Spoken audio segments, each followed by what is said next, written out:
And we got the picture? I think we do have the picture. So greetings there in this Sunday evening, at least for me. And probably for Americans out there, that would be the morning and something like that. So anyways, for today's speed run, I'll take a slightly different approach than I have before. Right, there we go.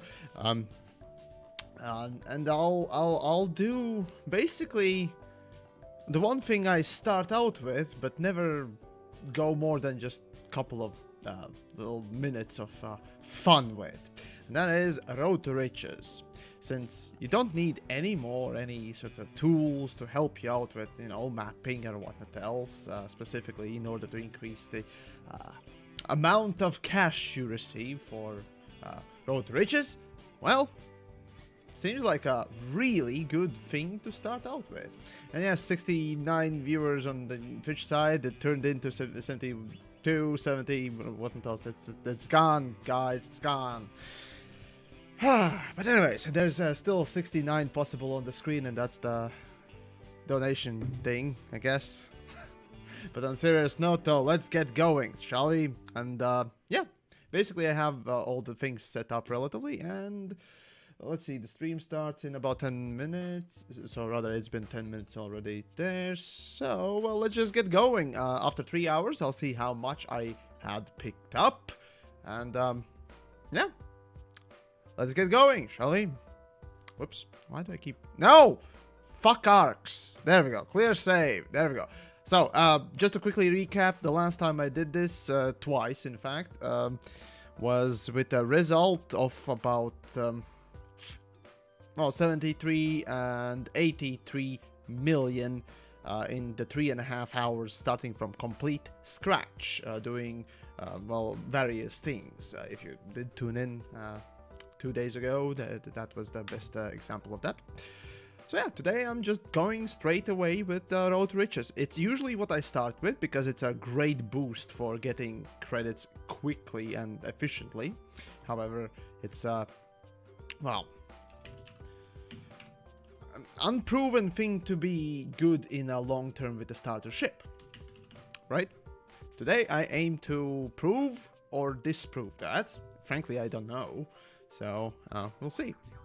I mean, the thing is, Road to Riches is usually equivalent, doesn't matter which ship you take, as long as the jump ranges are about the same. But, is it though? That's the big question I've always wondered about, and today I'll try and answer the question for myself, in fact. So, let's go. Let's go. Right, so, blah, blah, blah, blah, blah, blah, blah, blah. Actually, no, I don't need to. No, menu... damn it, I need, no open play, doesn't matter. Oh yeah, right. Probably should have swapped out of open play anyways. But no, what I wanted to do was not launch, but go in, outfitting. And get rid of crap, basically. And that is by storing every single fucking module I have. Except, I discovered a bug. If you know, go for the core, clearly you can't pay for that, right? And if you untag it, it can't store it because it's dumb. It's a bug, regardless. Anyways, I discovered a bug, folks. Once more, I'm the greatest around that knows things, yes. But no, let's see what we got. Let's see.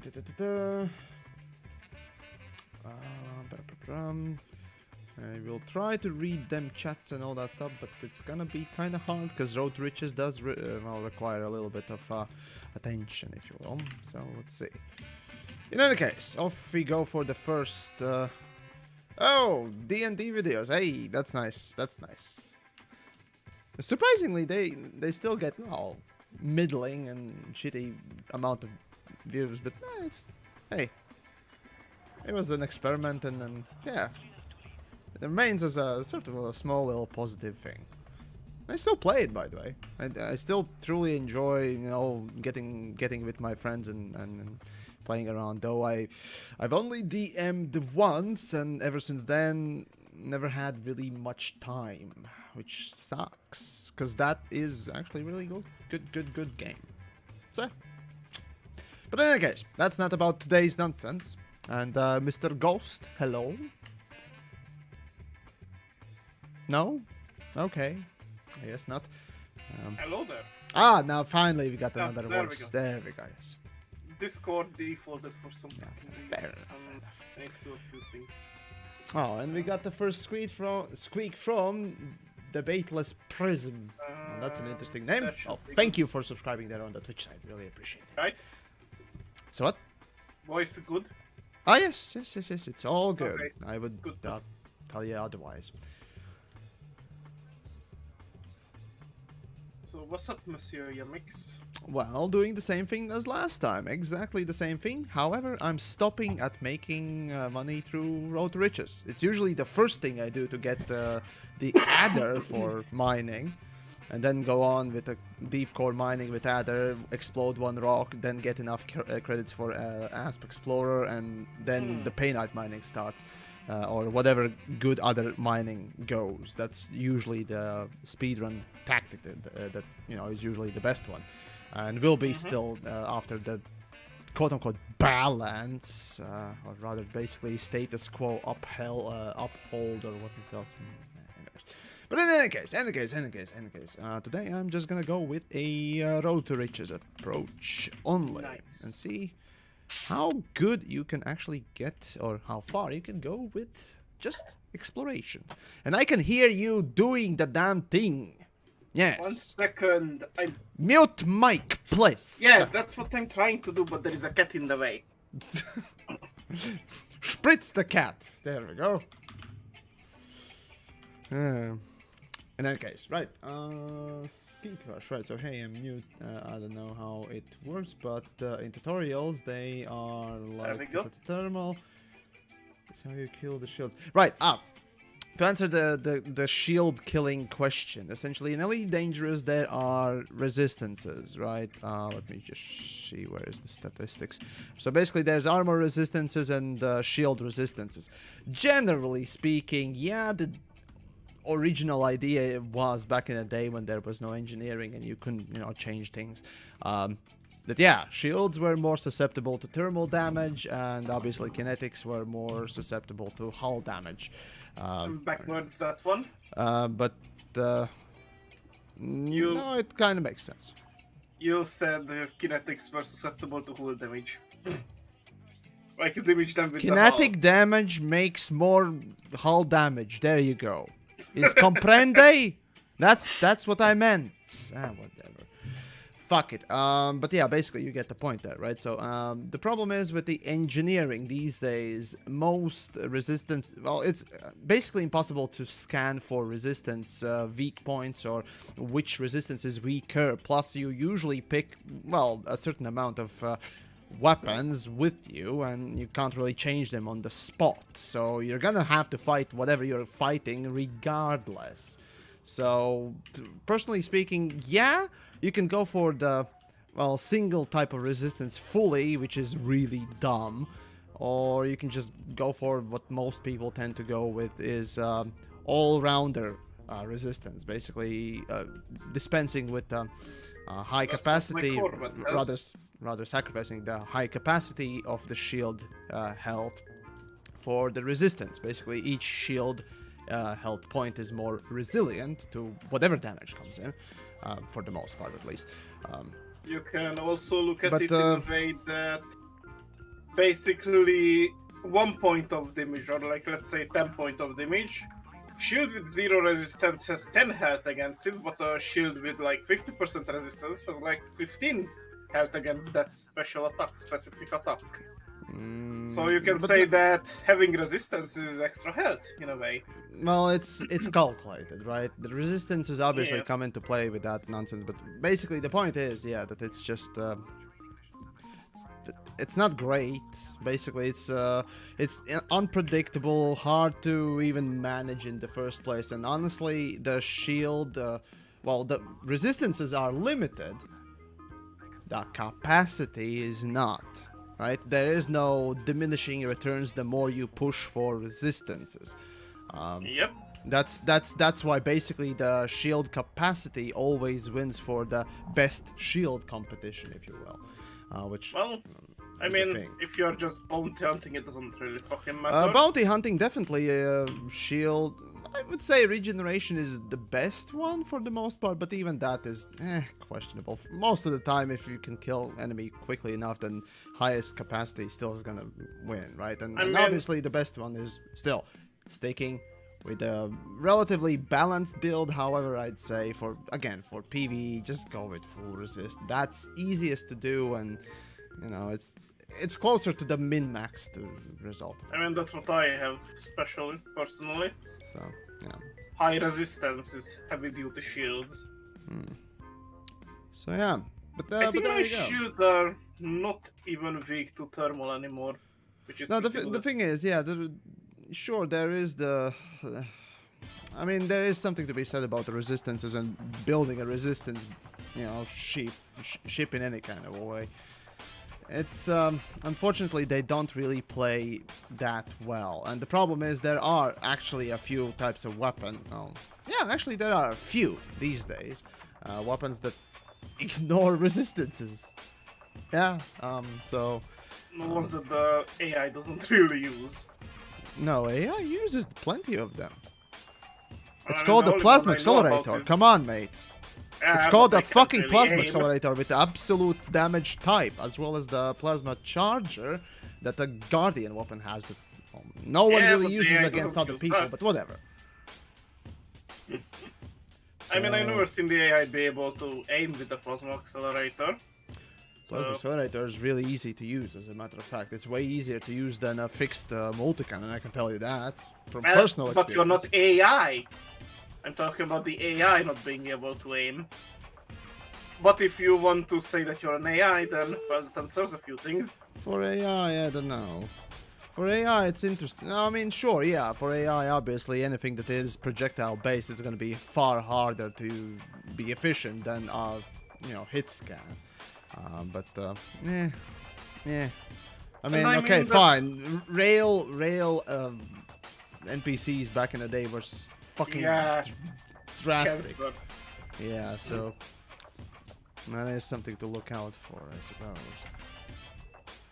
Yeah, I remember those times when you had a fucking Rail Eagle come behind you and you couldn't shake them off, and just every 5 milliseconds a fully charged rail shot into your arse.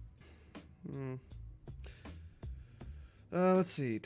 Chris Wu, right, so I think I more prefer to go with the highest true DPS regardless resistance. Example, PAs plus TC. What was TC? TC. The only thing that comes to mind is thermal conduit. Thermal conduit laser, I mean, beam laser, right? No. Again, let me know. I'm horrible with, you know, shorten. PA is easy one, right? That's constantly being. But anyways, yeah, probably thermal conduit. But in any case, no, yeah, it's definitely a choice there. But yeah, basically the point is, if you're new to Elite Dangerous, don't stress about any numbers. Truly, I don't recommend it, especially if it comes to combat. Like, no, please. Even if you are new, you don't really have to stress about them. Yeah, the funniest thing, right? it becomes sort of completely pointless. So yeah. Oh well. Sucks, but no. Eh. Of course, back in the day it meant way more. Back in the day it meant way more. Yeah, the thing I'd like Frontier to do though is rework fucking armor, because, you know, the hull is completely useless. Full tanking. Not necessarily. Well, pure hull tanking, yeah. If you don't have shields, well, you're basically dumb. And you're done. Pure and simple. Sure, if you're superior pilot, yeah, you're gonna win and all that stuff, or you use clever tricks if you have the capability, like silent running, right? But even then, it's just one missile, a salvo, and you're fucking done, mate. But anyways, there was something in the questions. Ah, here we go. Der Panda. Hello there, Mr. Best vaguely Austrian or German Belgian star hopper in the virtual universe. What the fuck? I get it. I get it a little bit. I got a little bit of that, sure, in some ways, but I would have kind of expected people to more pick up on the Slavic thing that I try to get rid of most of the time, but you know. I never hear that in your voice. But no.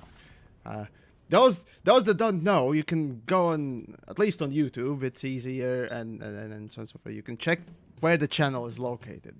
Now I'll answer the question where I'm from. So there you go. All you need is torpedoes. Yeah, good luck. The thing is, torpedo, as I've said plenty of times, it's a great weapon as a surprise weapon. Once your opponent knows you have torpedoes or mines, good luck hitting them. Like, truly good luck hitting them. You just need to keep, you know, your distance, and that's it. The thing is, yeah, again, torpedoes are a thing that a lot of people don't expect. Oh, for the love of God. Yeah, I failed. I failed this fucking speedrun because I didn't pick. Yeah, okay. God damn it, there goes a restart. 20 fucking minutes in. I knew I fucked up. Fucking. Yep, so what I did wrong was not outfit my fucking Sidewinder with goddamn proper, stupid, what was it? The jump drive. There we go.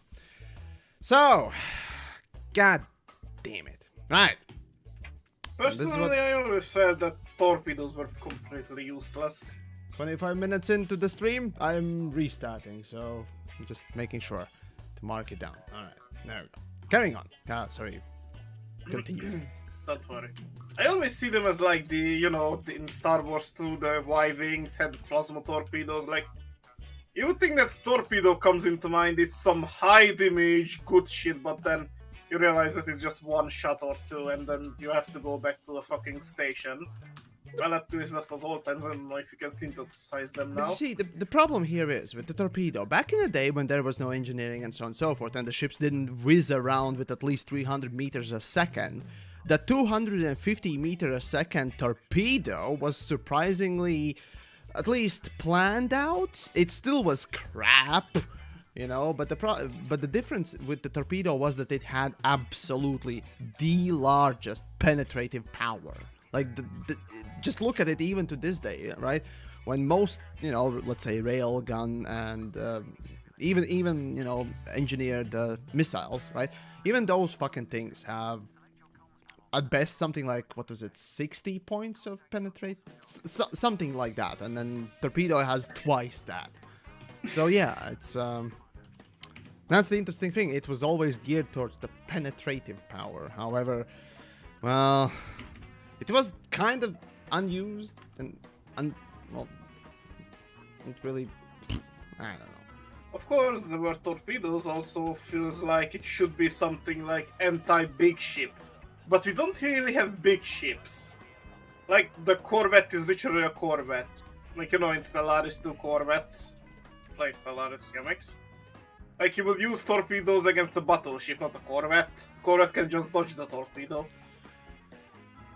No, I literally the only ships that cannot run away from torpedoes are the Type 9 and Type 10s. I think so. No, wait, hold on. Actually, that's a good question. Unloaded and max speed of a... Hold on. I think so. Let's see. Max boost speed. Yeah. Type 9 is literally, and Type 10 are the literally two ships that cannot, even with engineering, run... Oh wait, no. Without engineering, run away from a torpedo. Everything else with a boost can. And that's without engineering again. If you engineer the fuck out of them, good luck actually hitting anything with a torpedo, which sucks. Of course, and yes, I see Chris saying, you know, reverse key. Again, it's a surprise weapon. If you know that your opponent has a torpedo, will you follow them in reverse key? No, clearly not. You're gonna do reverse key. Or you're just gonna run away from the fight. If they don't want to play the ball, right? It's a stalemate, basically. At best case, what they can expect if they, you know, are sort of discovered as a torpedo-carrying pilot, then is a stalemate. You're never gonna win someone who knows what you're carrying. I've showed this plenty of times in my streams, actually. So, yeah. Even I can, sort of predict. And sure, I get, fucked by torpedoes from now and again, but it's mostly a surprise, right? So, there you go. But yeah, that's the thing. I wouldn't even say the Type 9 would be in a situation where torpedoes are flung off, just in general, like in war. You don't fly a fucking cargo ship into a battle. That's true, It's only for ganking, and for ganking, honestly, you might as well pick up something that is way more powerful than a torpedo, let's be frank. So, honestly, if we talk about it even from the lore side, torpedoes should be used against, like, capital ships. Like, yeah, that's what a so. torpedo would make sense to be used against. Yeah. And Void Pancake, hey, thanks for the little watch there. If you're moving on, well, enjoy the evening, of course. So yeah, but yeah, that's the interesting thing about the torpedo, right? It doesn't have a reload like most other weapons. You can't synthesize it, right? And it only has 1 to at most 4 shots, on the highest level, and it's just such a one-pump chump that it's not even a big pump a chump. I mean, you have a bigger fucking chump pump, if you will, from let's say plasma accelerator. Like the biggest plasma accelerator, boom, you got something big there. Or cannon, Yeah, cannons. And cannons are pretty shit too. At least they're more usable because you can synthesize their weapons. Also, you can synthesize, premium ammo on top of that, but engineer them properly. And well, I mean, cannons are other shit, but they are satisfying to use. I hate them. The problem is, yeah, you'd think that the big tank-looking turret on your side of the hull, right, would deal a lot of damage, but it's a meme weapon. Unfortunately, cannons are so bad that they only are good for memeing. That's it. The 4 shells really the only useful thing for cannons. Everything else... why are you not... in that case, why are you not picking plasma accelerator instead of a fucking cannon? That's the biggest question you're gonna always have to answer. But anyways, continue. Just imagine how all of these problems could be fixed by a balance patch. Yeah, wouldn't it be nice to have in these 5 fucking, or well, soon to come 6 years of Elite Dangerous, have, some kind of a patch that would reconfigure numbers in a balancing manner that would make them, more useful, perhaps. Like, but, I don't know, that's just cannons. Cannons, I don't know what I would change on them. Maybe give them more ammo. That's for sure. One thing. No, the problem with cannons, in my view at least, is that they are too fast to be, sort of a slow-moving, super, powerful projectile, like, let's say, plasma accelerator is, and too fast, or rather too slow to be, sort of a properly usable not hit scan, but, kinetic weapon like miniguns or multi-cannons, that is. For me at least, the cannons sit in that awkward space where it's too slow to be good and too fast to be also good, so it's just awkward to use. Sure, you can get used to it, no problem, but... Well, I don't think there are better options. We should make the shooting rate of it bigger. I think that it should be slow firing because it's a big-ass cannon. I think something that should be changed about the cannon is either its damage or some other numbers. I don't know. Because there are many things and many ways you can fix it. At this point, you could even change the way resistances work, and somehow integrate the new versions of weapons, like again engineering into the whole resistance game or what else. You don't need to just change the weapon to fit the current circumstances of the game. You can change the fucking game, everything about it. But I don't know. It's not my job to balance it anyway, so, fuck it. Either way, weapons need to be balanced. They need to be either buffed or reworked completely.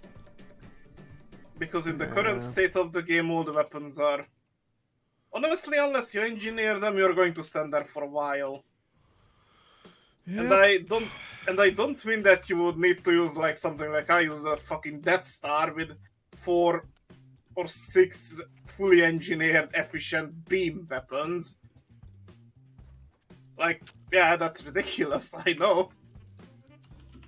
It melts things, but yeah, I think the baseline, all weapons should be able to be reasonably useful in their own special way. Like, I would imagine cannons would be anti-hull weapons, like, or A yeah, multi-cannon, yeah, actually, yeah, now that I think of it, cannon should be more of a, like a tank shell, right? That makes Yep. sense.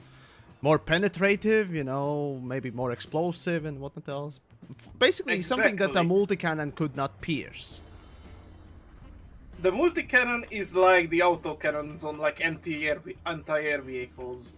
I don't think those are meant against large vehicles like a Corvette. It should more like be designed to be used against very fast craft, like a Eagle or a Viper. In general. Meanwhile, No, cannons should be the. to answer the question about fleet carrier exploit to get elite rank and trading, I made a fucking video, mate. I don't know if you've seen it, but I made a fucking video about exactly that. In 20 minutes, you can get elite rank and trade if you have a friend with a fleet carrier. Boom, done. Anyways, carrying on. Sorry. Don't worry. No worries. But yeah, meanwhile, lasers would be hyper efficient against like shields, but they would be a piece of shit against armor. In the current situation, though, I mean, you can use whatever you want against whatever.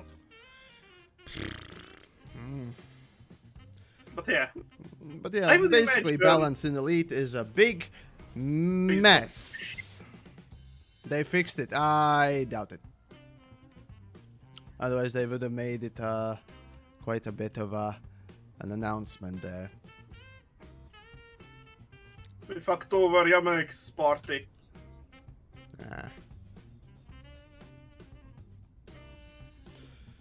Will I get interdicted by a person here in the space? Probably not. Maybe.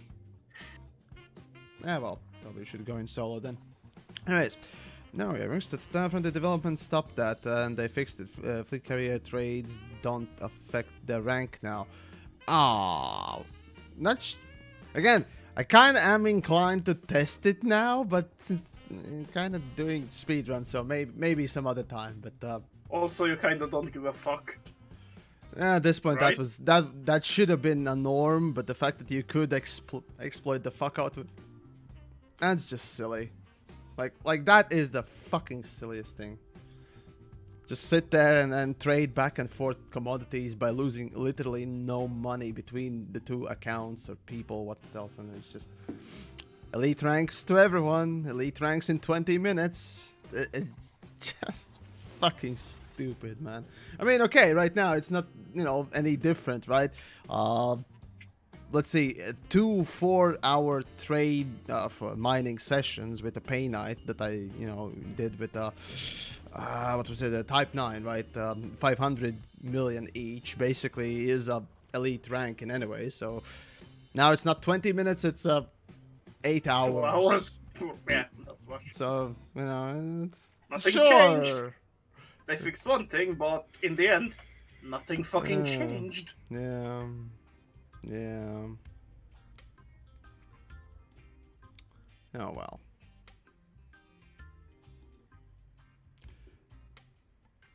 And I wouldn't even call it stagnation at that point, it's just nothing. Like, oh, we did this. Okay, what changed? Absolutely fuck all. So you didn't do anything.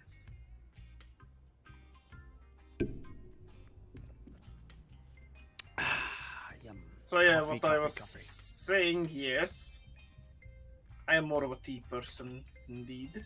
Well, I But did, yeah. I did buy some tea today though, so yay! Winter can come. Yes.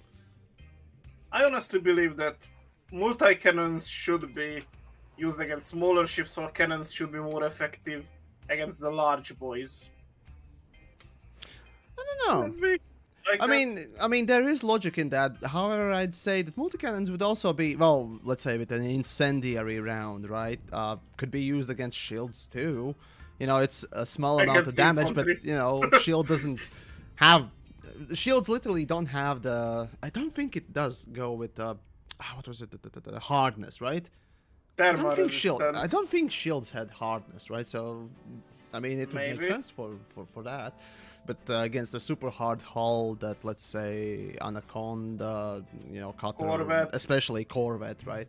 Or better yet, even the fucking Type 9, Foot Type 10, Type sorry. 10. You know, those ships, it would be basically unaffected. But, you know, because the hull hardness doesn't particularly affect it, or the way the weapon and damage is calculated too much, it doesn't feel like it does. You can just keep It on would shooting. work like how our normal weapons work against Targoids. Basically. Wouldn't it? No, the thing is, Targoids, you see, the way it's coded, apparently to some sources I have heard, right? Targoids simply have all resistances super high. The ramming damage does damage. Normal weapon damage does damage. But it does so little of it that you just don't see the, you know, percentage tick down or up, right? And it can out-generate or regenerate it, basically. So yeah, Targoids simply Honestly, have... every ship basically has the... what's it? I think there were 5 types of resistance. That Yep. 5 or 6, something like that. And one of them well, is the there is- Guardian. Guardian. Guardian, corrosive resistance now, Yeah. So, heat, no. kinetic. What else? That's 4. Right, so heat, kinetic, that is thermal, kinetic, explosive, Explosive. Guardian, ramming, and I think there was the absolute or corrosive. Well, there is corrosive also. So yeah, there's not absolute that is raw, but it's corrosive, yeah. So yeah, there you go, folks. And the funny thing is, the game only lists 3 of them plus 4. absolute, but you know, absolute is questionable whether or not that's a resistance type or not. Doesn't it also list corrosive resistance now? Well, it does only on meta alloy hull reinforcements and Guardian hull reinforcements. Only. Literally only. Nowhere else but on those 2 parts. And that's the stupidest thing. And it doesn't even list, you know, any type of extra resistances on the Guardian weapons. And fuck it, jeez. So yeah, it's interesting that the game doesn't really want to tell you this shit because you need to discover it for yourself, or just simply we're not gonna tell you because fuck you. I've always Look hated it when up. games do that. I mean, there are good reasons to not tell the player about specific hidden variables and values, right? Sure, I agree with that in some cases, but in this case, where we literally in games world have, you know, calculated, oh, you know, this damage does something against the Targoids, or it carries this amount of, you know, stats with it. And these things should be told. Like ramming damage, yes, ramming damage and damage type should be left as an invisible thing. You know, fine, but something like corrosive damage or the Guardian damage, right? That literally should be told, because if you didn't know, there is a extra Guardian damage for Guardian weapons and AX, you know, multi-cannon missile. So.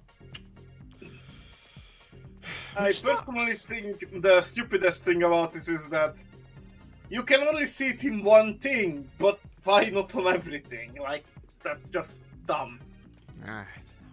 Person who made that, you're dumb. You should feel bad.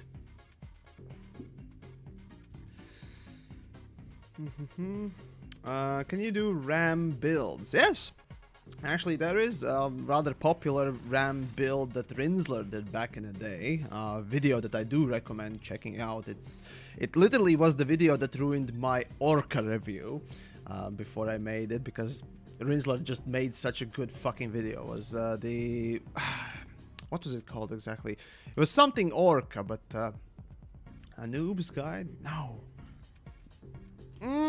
Probably somebody, if anyone in the chats knows, let me know what was the title of it. But basically, it was the SDC's version of a ramming orc, and it was pretty fun video. So, Nah, the best one is a ramming beluga. It's going to hit you either way. Sure. Because it's so fucking big. Sure. Go with the beluga that has probably one of the lightest hardnesses of the hull, or hull hardnesses. It can still be funny. Well, sure, go for it. I ain't gonna tell you you're gonna get far with that, but whatever. I mean, I already did it once and it were funny. Let's see, armor, shields. No, I'm looking at the hardness. Hold on. Beluga. Where the fuck is Beluga in that list? Okay, no, it's in the top 10, give or take, from top 30 fucking ships or so. So yeah, Beluga is not cheap. Which has the weakest part? I don't know about that. It's 60. It has exactly the same hardness as Federal Assault Ship, Dropship, Gunship. Clipper, Crate Phantom. Wait, Crate Phantom has harder hull than Crate 2. Huh. Interesting. Alright. Again, the hardness doesn't particularly affect too much.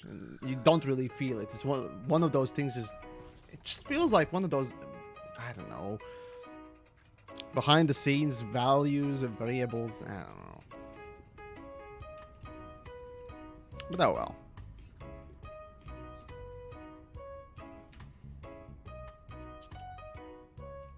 Oh yeah, I probably should go in solo. Might as well. Oh god, the fucking arcs garbage. Anyways, solo, here we go. Bye, orcs. God damn it, I need to go in fucking Super Cruise to use the honk. But yeah, that's what it is. And the stupidest thing is that most of the stats are just simply not explained in Elite. I don't know. Oh well. Alright, I got Trappist right, so once you just get into Trappist, it's all good. Right, so now I need to get my ass to a starport that sells a hauler that I can outfit in a proper way, and that is, goddammit, not Trappist, you fucking piece of shit, it's Abby. ABI, there we go, and it's, oh my god, no, not that. Penis! Search for a system penis. No? Okay, now search for Abby. Thank you. It would be nice to have a list of systems that, you know, you can go to with that similar-ish name if you're gonna, you know, search for more than that. Not one-to-one precision, but... Everything is about precision. It's made by engineers, after all. I don't know. Elijah Moore, right? Why are you bad at video games? Why not? Everyone wants to be I don't good. know what you mean by that, but okay. The answer is yes. I mean, everyone wants to be good at video games, so that's fucking lame. Being bad at video games is unique. Not necessarily. I don't know if there is a speedrun competitions going on with walking simulators. I mean, somebody probably has tried, but realistically speaking, those people are usually laughed at more than anything. But oh well. Yeah, I'm bad at PvP only. Aw, well, thank you, Chris. Appreciate the kind words, because yeah, I don't hide the fact that I'm absolutely terrible at PvP. I mean, okay, fine. The fact that I can kill maybe unmovable brick of something without, you know, turrets on it, because if it has turrets, then I'm probably fucked. Yeah, well. Oh well, you know. I make content. I don't have the time to just grind the fucking PvP, so there you go. The rest is good. I don't care about PvP, so... I try. Right, Abby. There we go. Mini, yeah, you got to kill me with your McChungus over-engineered, what was it, Corvette, right? You used... I think, yeah, you used Corvette, so there you go. Oh, wait, no, you used Crate as well, right? Yeah, now I fucking remember that, too.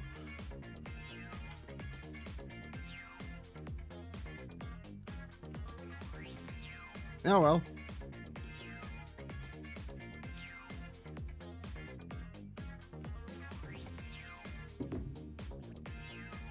Ah, the coffee. Water.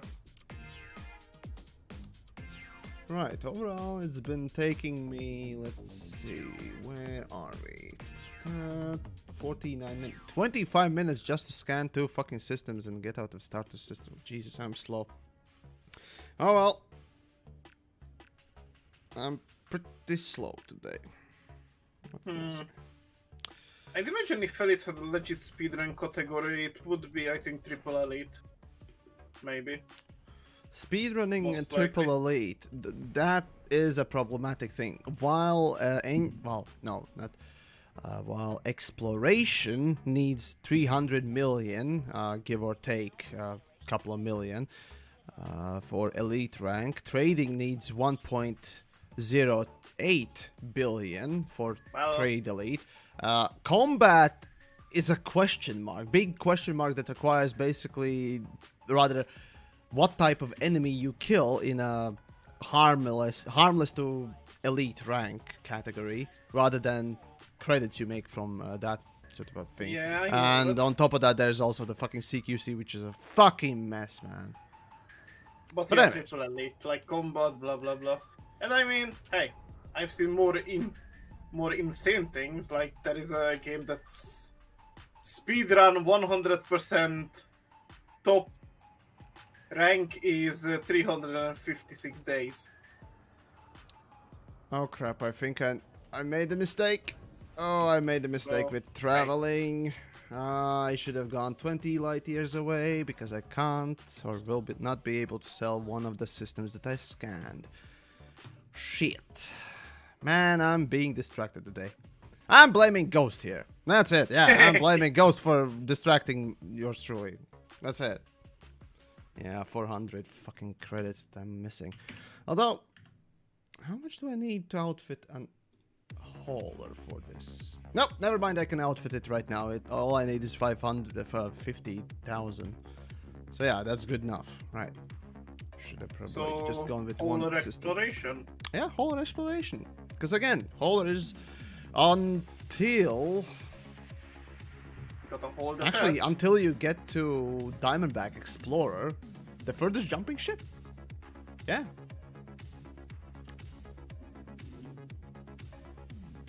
Player, you're truly not found. What? Gosark, greetings! Nice to have you and everyone else in them chats today. Those that are popping in right now. I'm doing a Road to Riches type of a speedrun to see within 3 hours how far and how much can I earn by doing the Road to Riches. Well, previously I've been doing a combination of little things. Today I've chosen to, test how well you can do with, well, selected or selective exploration. So next should be combat. How far can you get with combat? Oh fuck no, I'm not doing that. It's like 3 hours. I'm gonna basically get maybe, no, hold on. With cheap, shitty ships, I'm probably gonna get maybe 20 million at best. And that's at best. But it's a no, actually, that's even worse than that. 10, maybe 10 million. Holy shit, because literally I won't have the ship to do the shit in. So, fuck me. See? The difference. It's tremendously horrifying, yes. Right, You immediately pointed out the biggest issue. yeah. I love it. Oh yeah, if we do exploration and mining, we get up to a fucking Python in 3 hours, but if we do combat speedrun, Type 9, actually, I managed to get to a point where I can buy Type 9. In both. I mean, 5, Python, A-rated, fuck it, something, you know what I mean. And with combat, may be able to get half a vulture, maybe. Why No, do I just have this little? cut it in Oh, half. that's why I have so little money, because I have internals that I didn't ask to be buying with this ship. Right. There goes all the money. There goes. Right. So first things first. Fuel scoop. Are you fucking kidding? Ah, fuck it. This'll do. D-rated fuel scoop. That'll do. And after that, can I buy a... Wait, what? Check the voice related text, Yamix.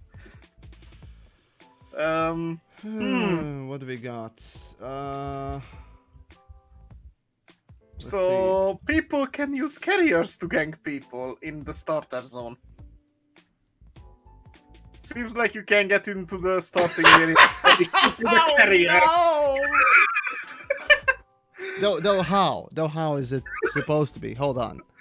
If you mean by letting people to, dock on the fleet carrier or come near fleet carrier and then attack them there with the starter ship, then it still is going to be very slow and dependent on them responding. But if it's actually... No, you can't. You literally cannot put a fleet carrier into a permit-locked system, which the starter zone is. So no, hold on. No, I'm very suspicious. Managed. However, to give new account my... Oh, yeah, okay, gotcha. Right. So he says that basically you can use the fleet carrier to give your second account, the third account, a lot of money, and buy the best, biggest ship and whatnot else. And yeah, you're not being right. You don't have the rank anyway, since they removed getting the rank from fleet carrier. So that means you don't get the rank, and you still can go into new player zones and pick up a big ship. I mean, you're gonna lose money after 4th kill. That account gets tossed out. The start. Oh, wait, no, you can give that the money back anyways. So yeah, okay, yeah, fleet carrier, using fleet carrier to transfer credits to a new account and gank people in. Yep, bravo, bravo. I told you that the fucking player market or player dictated market is exploitative as fuck. Just Jesus, bravo, Frontier. It's like I didn't told you that, right? No, never mind. I love fucking mind me, right? Fuck it, right? So I'm done with that, and let's go exploring then. That's a 10 out of 10 fuck up. It's fucking sad. That's what it is. That's all I'm gonna say. It's fucking sad. Let's see. Let me just position my road to riches in a way that I can see. Try to see the chats as well. Fuck it, I'm just gonna use the third account. Third monitor. There we go. Me and my brain cannot dictionary today. English is hard.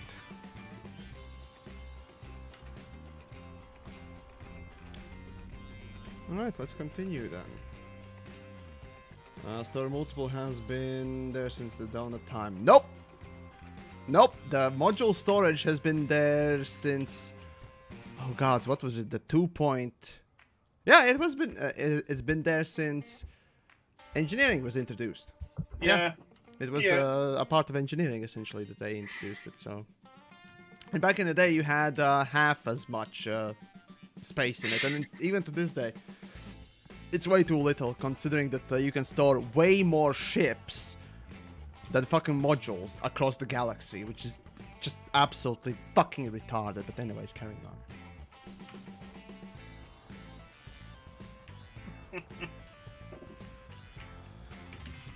Frontier.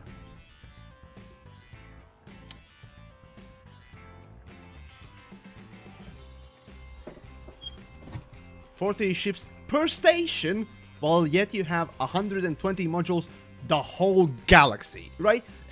It's stupid, right? It doesn't make sense. And the funny thing is you can store whatever modules fit on those ships as well, so you can literally infinitely, well, with a fucking stupid approach, store infinite amount of modules. Just transfer ships. You don't know what does. Just, it's really bad, right? And I've tried asking, you know, why is that, and I've never gotten an answer why they made it like it. But you know, whatever infinite wisdom Frontier, you know, developers or Elite had back in the day, I have no idea. But you know, apparently they deemed it okay enough, and that's the genius level of just fucking development here.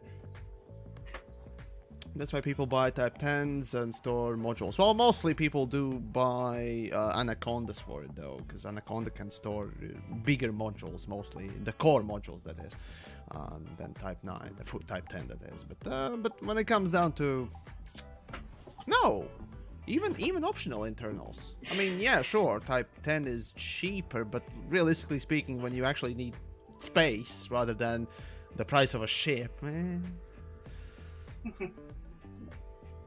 yeah, well, that depends on, you know, what you need to store, right?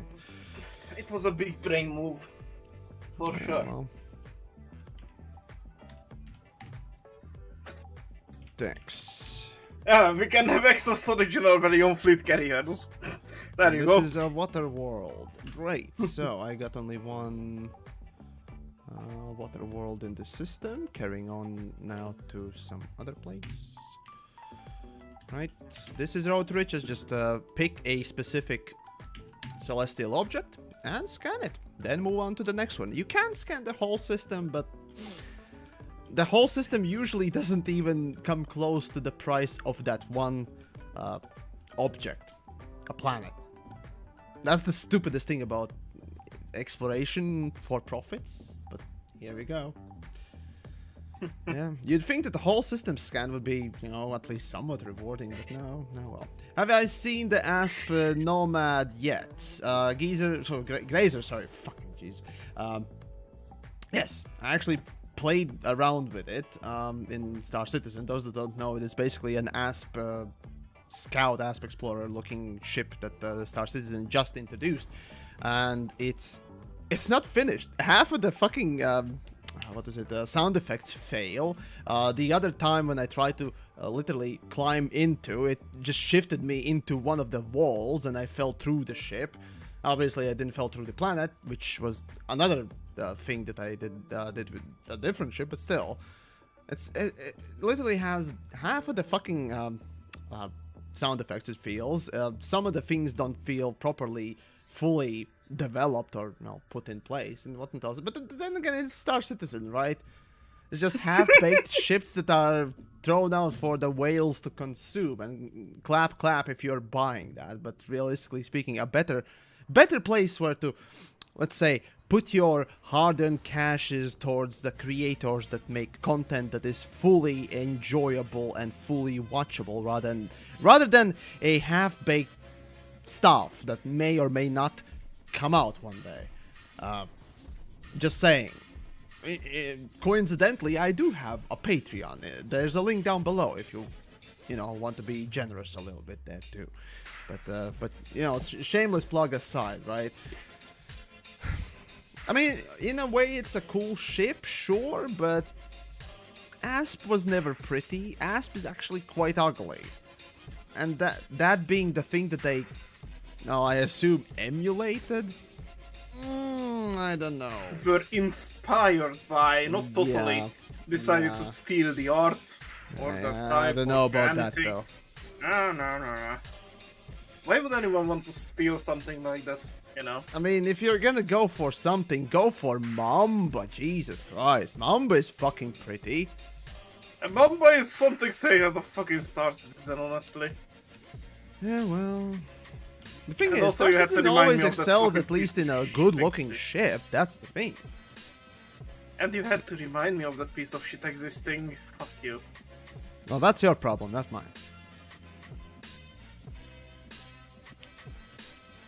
Right.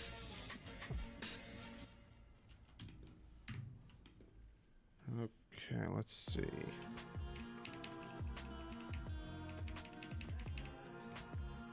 And high metal content world. Was that a... No. That's number 4. Need number 5. What the hell? Of course it is. God damn it. Right. Yeah, scanning planets ain't the easiest thing. Am I in open play? Sure. Yeah. I'm definitely in open play, right, folks? Of course. Yeah. Where else would you be? Well, There's no other why mode. wouldn't I be, right? Yeah, exactly. All right. Let's go. What are my keybinds for scanning? I'm using keyboard and mouse, remember, so... some keys. Again, everyone just rather choose your own keybinds and what else. The saddest thing is that the fucking shit scanner, or the... was it full spectrum scanner? I think that's how it's called, right? Anyways, that thing, right? It's well, it's not very well mapped by default, or at all, I think. So you need to map it. And at that point, you just choose whatever you feel 250 something keys.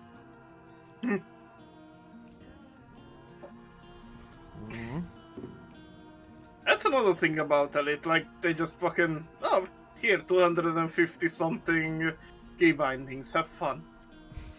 No, the thing is, right, since the beginning of Elite Dangerous, I've always praised, when it came out, the default key mapping.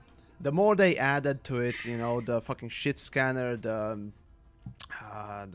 extra little things here and there, SRV driving as well, right? Those things, the more they added to the base game, the less I could use the sentence, the default key mapping is great. Because the thing is, when Elite just came out, the key mapping was perfect. And for me, because I came from PlanetSide 2, and the key mapping, the binding, the thruster movement, and the keys for it generally were so easy to understand, because it basically controlled exactly like the ESFs from the Empire-specific fighters from PlanetSide 2. Even though I didn't fly a lot of them, I at least knew how to fly them, you know, and so on and so forth. And that translated super well and super easily for Elite Dangerous. I was super happy about that.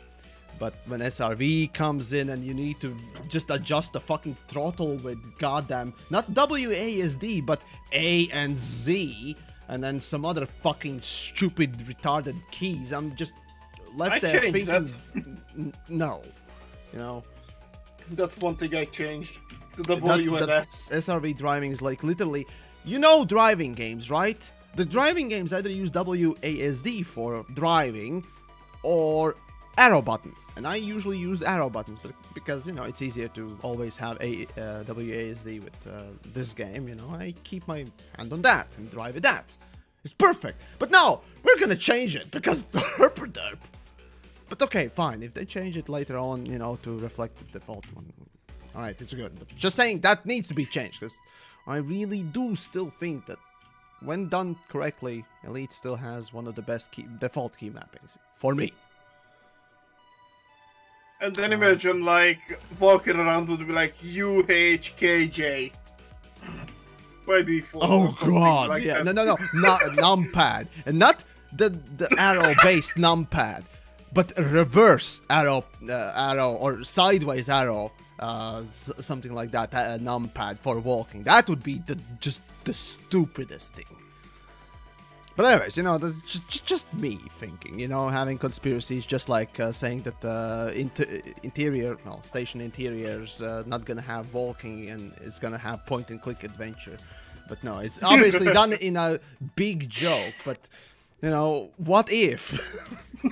What throttle for leg speed? Imagine, right? It would be horrible. It would be fucking hilarious. Like, okay, now we are going 10 meters a second. Let's slow down at this NPC. Yeah. Yeah, it is what it is, if you will. I'm still waiting for it costs 5 arcs to take this step. Oh yeah. Every step costs like 5 arcs or 1 arcs, basically. Yeah, that. Oh boy, that would be horrifying. There's just absolute horrific thing. Let's see. This system was the Water world. Is that? No, that's not a water world. That should be the water world. Come on. Yeah, there we go. Done. Next system. And I'm slow. I'm truly fucking slow. Because usually you can do this stupid shit. Charging sprint shift drive. Sprint shift. Like frame shift. No, yeah, but charging spin. Sprint shift. Oh, sprint. Oh, charging sprint shift. Oh no. Oh no, that'd be turn-based station walking. Oh no. Turn-based. Okay, Oh, you know, how about we dispense with nonsense and let's just go with mobile, literally pay to win sort of a waiting clock, you know, the 5-hour or 24-hour just do one action type of a economy. Like that would be fucking disgusting, but it just wait 5 hours. Or you can pay 50 orcs to skip waiting. Oh my god, that how could we fuck up Elite more, right? Let's think, chat. Just, of course, this is hypothetical, but hey, if we're gonna speculate, we might as well speculate how we could fuck up Elite, because that's far more funny. My god, there's just so many good ideas from the stupid mobile market, man. It's astonishing sometimes. But, you know... Remember to get the weapons DLC for walking. Oh yeah. Or the weapons season pass. Yeah, that's... Oh, fucking jeez. Don't mention the season pass. It's even worse. I said... or wait, no. I will be saying that in one of my upcoming videos that, you know, fucking Horizons was horrifying. Like, the well, not pay to win, but pre-order updates. Undisclosed updates. That's what Horizons was. Developers just told us about a few things that will have, or will be in Horizons, but didn't tell all the things that would be in Horizons. And how is that fair to the customer? Just saying, yeah, we're gonna have things in it. $60, please. Like, that's not fair. Like it or not, it was just horrifying. And it turned out by the end of Horizons to be horrible. So, yeah, I bought that on sale, I think. It was worth 15 euros.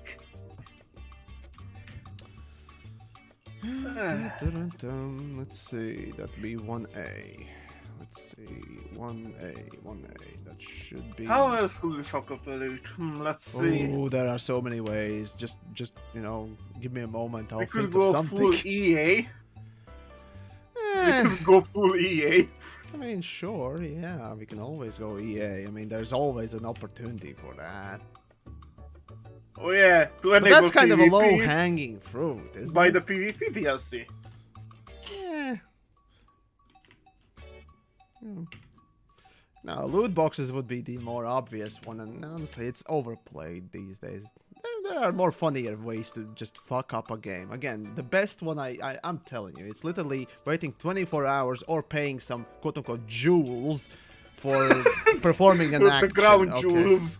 Yeah, whatever, doesn't matter, you know, the fucking It mobile would be market the is feed rife with credit. that. Like, feed credits. Oh no! Oh, feed credits. Oh. There you go, the premium Oh, currency. Oh my. Oh no. I can just imagine how horrible that would be. Today's limit of free credits is expired. You can't move anymore.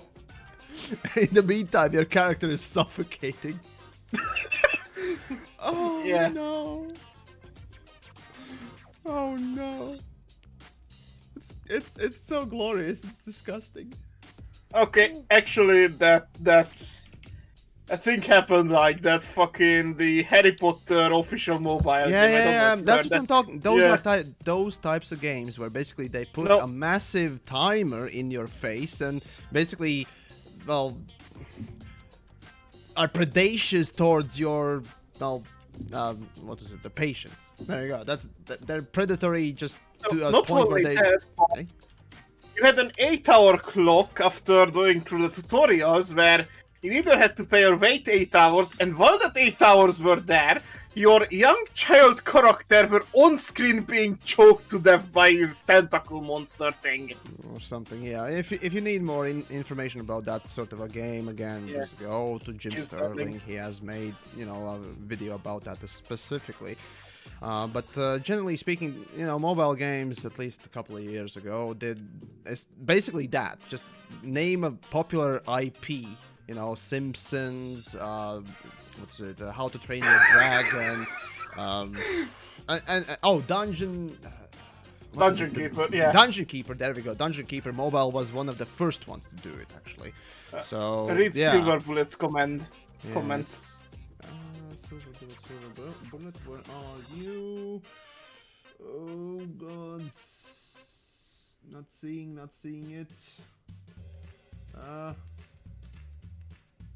Not seeing it. For the FPS Combat Institute, a system like XCOM where you can muzzle stamp your gun into someone's face and have a 99% chance to still miss. Oh yeah. In XCOM. Yeah. I've seen clips of that. Just not. I mean, the same thing goes with Fallout series, right? Exactly the same with the auto aim right there. Just you have 90% of hitting the thing that is literally in your face and crotch and whatnot else. But good luck with that. And you miss. Oh, I have a fucking story for XCOM 4 that it's like late game mission. You have this top tier, like your best soldier. 99% chance to hit. Fucking misses, and they were standing in front of a white barn, and he misses the barn too. It literally misses the alien the size of a tank, and then also misses the barn behind them. Yeah, fun times. And that's an elite soldier for you. I also think that it would be like this mobile game where you would go with your character and suddenly switch to third person. You would see your character shooting one damage a minute, your gun, and then the game would say, wanna upgrade your gun to finish this fight quicker? 1500 arcs. Oh god, no, I mean, again, there are so many ways. Obviously, no, the thing is, right, so we're joking right now and all that stuff about Elite and how we could fuck up the game, and fair point. Frontier has never really gone that deep. Sure, they have indulged into fucking microtransactions, the cosmetics, paid cosmetics that is, which I absolutely fucking hate myself, and also the season pass, which was a trend back in the day when the game was made, 2014, back when, season passes surprisingly were getting, both popular and out of favor with a lot of people. Except for, more popular titles, whatnot else. So, essentially, Frontier did a couple of things, They weren't willing to go super far with exploitative crap. However, they were still willing to chase trends, such as season passes and, of course, microtransactions. So, and then at this point, it's obviously it's a thing that they will continue doing with Odyssey. Again, they did say that they would be putting in fucking microtransactions, cosmetical stuff for space legs and spacesuits and so on and so forth. I mean, we have that already, sure, but it's still something I don't fucking like to see. I can't wait for the microtransactions to come out 2 days before the game comes out. Oh, they usually did before the big updates. Yeah. Those that don't know, Elite Dangerous back in Beyond and also at the end of Horizons, literally, from time to time did release the fucking cosmetics for the new ships that you would not be able to play before the update itself hit. Yes.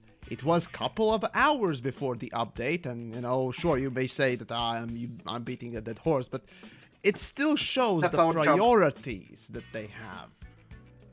And obviously, the fact that I fucking hate the microtransactions, not the reason why I beat a dead horse, but it has to be beat, like it or not. Yep. So yeah. Oh, and that time they made the fucking cutter Cosmetics crashed the game. Clipper. That was Clipper. Clipper ship kit crashed the game. No, it wasn't crashing the game. It simply prevented you from jumping or making a highway that is jumping to a different system. If you equip the fucking... Almost as fucking bad as crashing the game, honestly. Well, yeah, it was unusable, so clearly. And they did revoke it quickly, so fair point, I suppose. But still, yeah, how the fuck do you do that? Right? How? How is a fucking ship kit preventing you from jumping to a different system? That, this day, for me, is a mystery that, you know, maybe one of these days somebody can answer, but fucking Jesus. Knowing programming is, even to me, is baffling. Here is how it might have gone in lore. This is split control, ship, exit, blah blah blah. Your spoilers are not in our system, so you cannot jump away until you register them. You can't materialize. Oh, fucking jeez. Oh, but well, you know, it is what it is. But now, right, I was actually talking about the bad practices of, you know, Frontier and so on and so forth. However, I mean, it would be only fair if I mentioned the good bits as well, right? And then so on and so forth.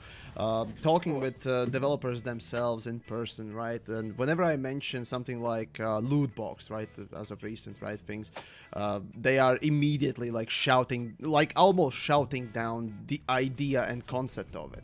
So, at the very least, you can see that, you know, developers within the company, you know, be they high-ups or low-downs and what else, they at least recognize the fucking loot boxes are horrible and pieces of shit and so on and so forth. And gambling within the games are bad. So, at least we won't get that. But then again, you never know, you know. Still, fair point.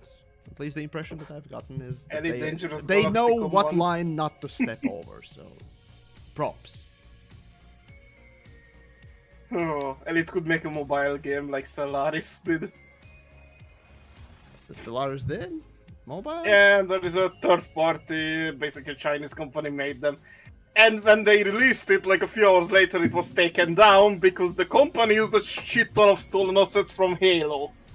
Oh, I think I've heard of that a little while back, but yeah, fun times. Sounds like fun times. And that was fucking hilarious. Yeah. Alright. Let's see. So I need 3, 4, and 5 now. Huh?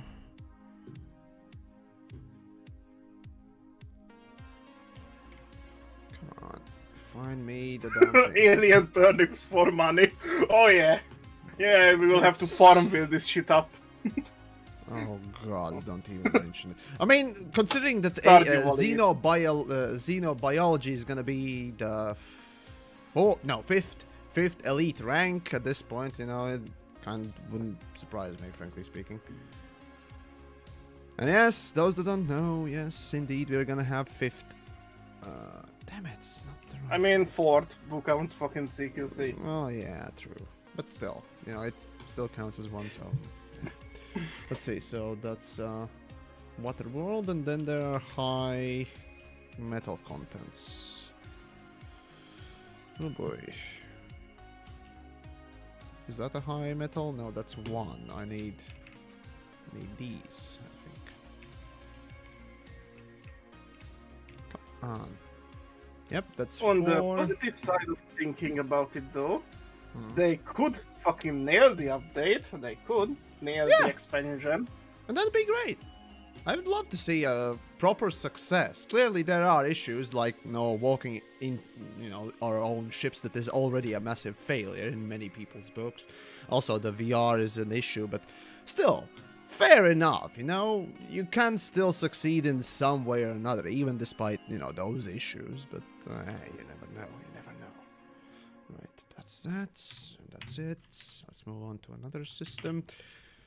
So yeah, I mean, I suppose, well, at this point I'm not gonna say good luck. At this point I'm just gonna say I'm gonna wait and see, you know. There are obviously things we can do. Yeah, there are things we can tell and so on and so forth, but the final judgment clearly is gonna come eventually. So yeah, I'll judge it as such. So no gimmicks. All gimmicks. All gimmicks. Get yours today for a very low price of free. Well, yes, indeed. My content on the internet is open to everyone, indeed. And hey, if you do want to support, well, I mean, watching is already supporting. Subscribing and following Twitch or YouTube, what else, you know, those are really useful things as well. But hey, if you do want to, you know, go a little bit extra step, there's Patreon or Streamlabs for, you know, tips and whatnot else. Also, merch store, surprisingly. Maybe I should make masks at this point. I was thinking, should I not? But nah. I don't know. Maybe I should, actually, come to think of it. I just don't have the time for this stuff.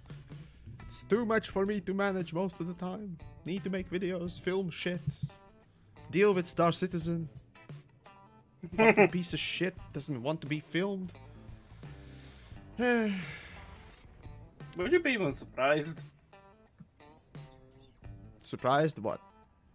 If the game doesn't want itself to be filmed. Oh, yeah. I mean, who knows? There might still be some kind of a weird-ass developer, one of these days, you know, indie probably, coming out and saying that, all the streamers are stealing from me. I'm gonna DMCA all of them. Clearly, the closest we've gotten to that is Day One Gary's Incident or something like that, and Digital Homicide. Special snowflakes. Yeah, those. Special snowflakes. But really haven't gotten further than those, so that's kind of good. And those both were Jim Sterling involved. Nope. Well, Digital Homicide Day One Gary's Incident was actually the late and great Total Biscuits endeavor. Poor TB. Yeah. So,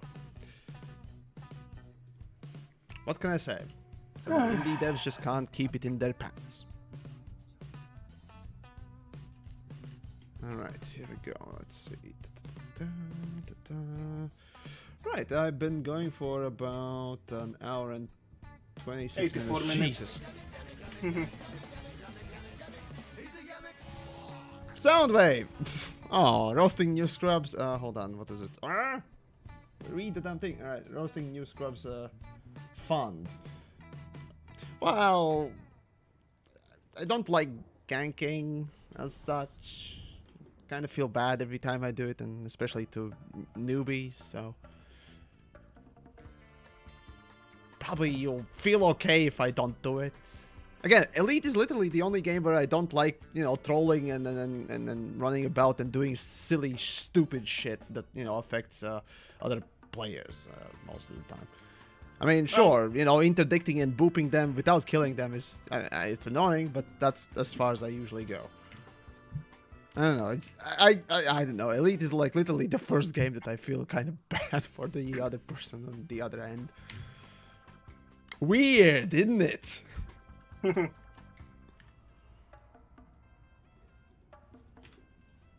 yeah.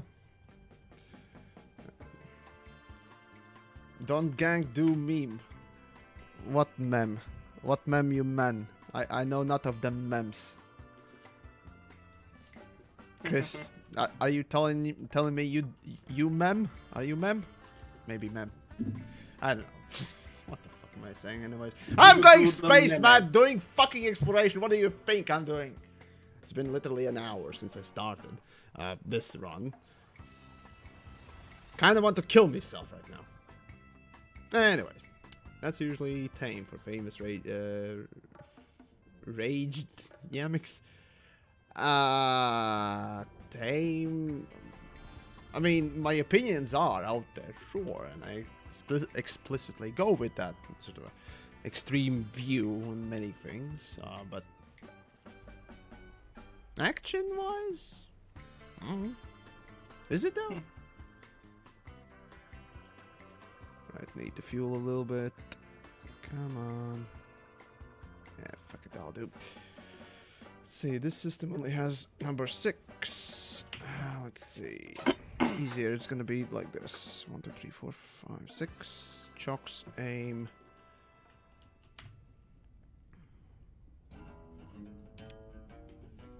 Chocks. And that's this. Come on, that's discovered. Done, done, done. Next system. Yeah, if you didn't know, guys, basically, whenever you go into your fucking shit scanner, it aims exactly where your ship is aiming at the, moment when you enter it. So you can sort of aim at valuable things because the system actually shows where things are. You don't need to discover the system before to get a system map, which is weird, isn't it? But regardless, AG. The silver bullets. Yeah, right. So Yamix, you should get someone to do a mod that turns gas generating system asteroids into millions of. Oh, mod. Yeah, I gotcha. I mean, I would appreciate anything that would be a reference within this game for yours truly, even if it is a mocking, satire one. I would actually love that. But nah. What are the chances I would get that? I mean, realistically speaking, if elite developers still haven't done what usually most other long-running games do, and that is incorporate the famous content creators of the community's logos as a decal for everyone. Warframe has it, even PlanetSide kind of has it for the guilds rather than people, but still. Yeah, that'd be nice. I mean, sure, obviously, I would still not get that, but hey, fuck it. If you want to fly, I don't know, Obsidian's colors, or I don't know, Mini's colors, or something like, or Icon, that would still be nice.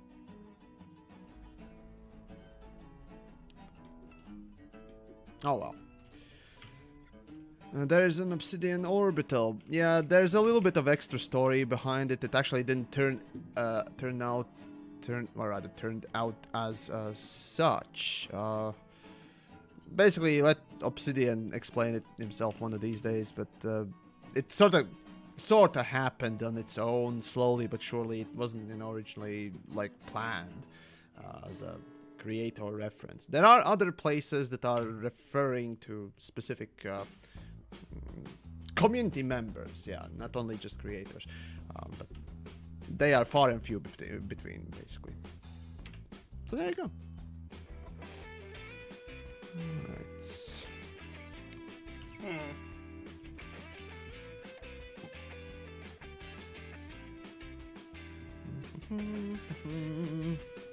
Alright.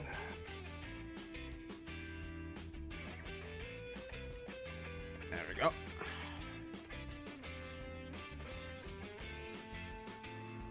EMX laptop stickers. Actually, the merch store sells some stickers. If you want to go and pick them up, feel free. There's a link down below in the description. But, yeah. Anyways,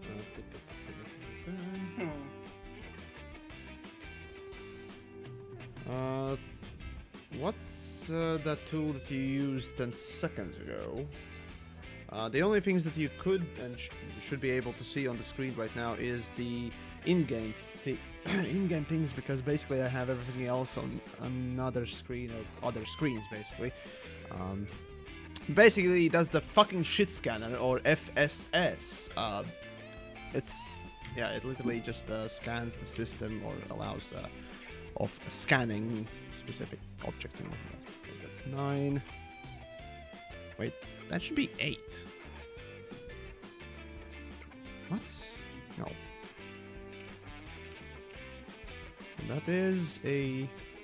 That should be an... No, wait, that should be a water world. What the fuck is it then? There we go, that's 8. Are you fucking kidding me? I ain't got nothing on me, you fucking cunt. Really? Are you... Alright, fine. Waste my time. Please do. Fucking NPC interdictions.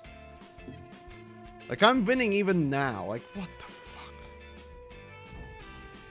Alright, anyways, carrying on. Just an annoyance, that's all it is. Right, here we go.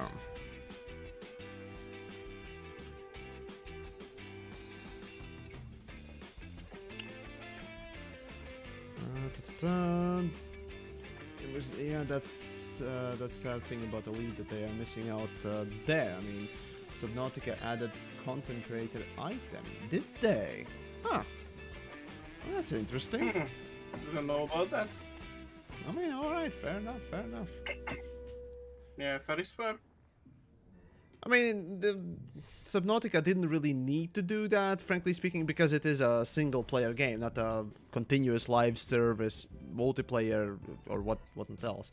Usually, you add, you know, creator icons or what else for multiplayer stuff, for guilds and stuff.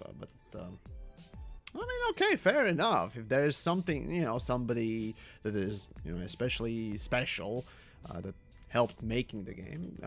In a public way, yeah, it's a really nice move. But I don't know. Anyways, Earth-like world. Let's see. Of course, that ain't gonna be the one. This one's gonna be one. No. Here we go, and that's the number 1. Yes, that's the one. Yoink.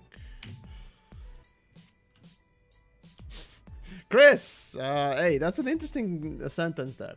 Yamik's my favorite elite guy since Cornelis Briedis. Both of us are Latvian. That's the interesting thing. So yeah, elite communities got well, relatively speaking, two rather bigger or whatnot else, more notable. Let's just go with the word notable. Creators and both come from, you know, Latvia as sort of a unique thing. Because the thing is, right, I don't really know any other sort of a community that would have, you know, Latvians as even a existing thing. There is one decently these days doing his own thing. There was this one card game that one Latvian right now is making a lot of pretty good content for as well. I think he's Hearthstone still... or No. It's something arena. No, oh god.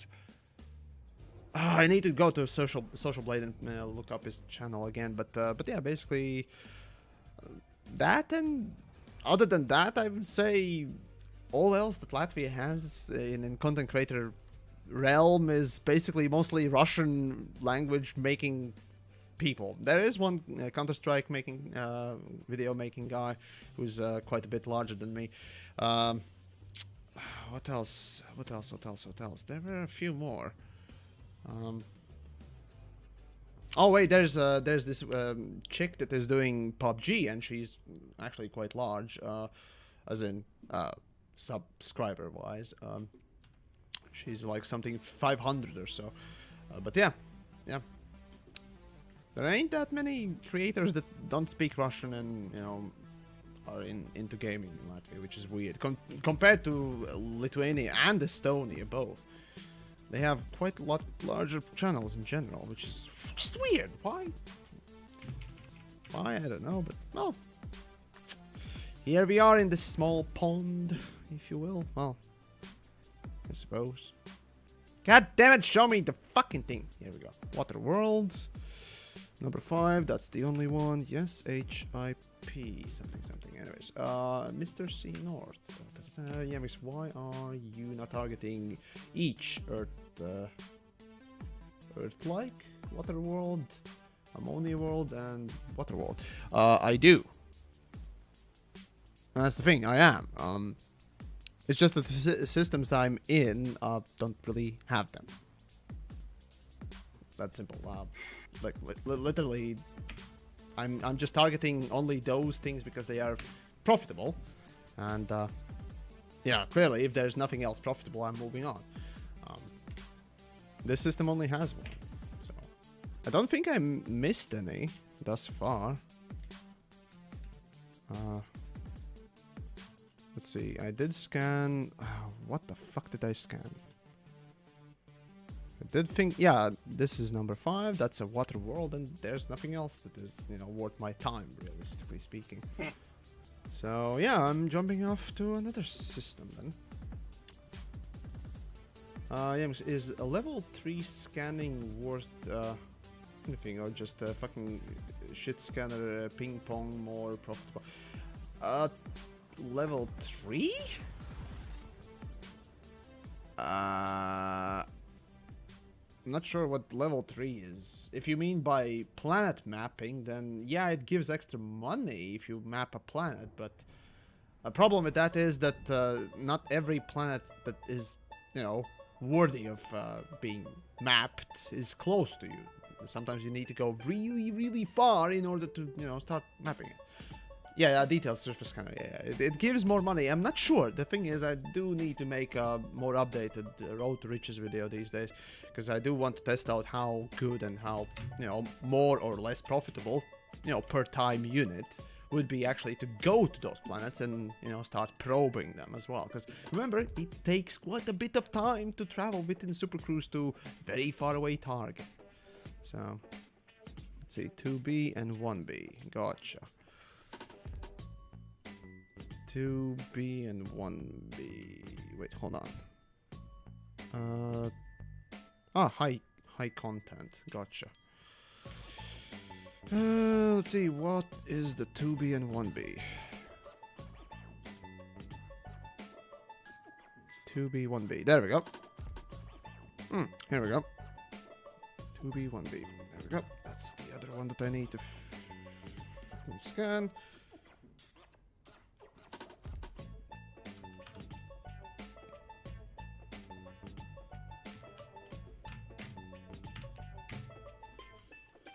Let's see now. Oh god.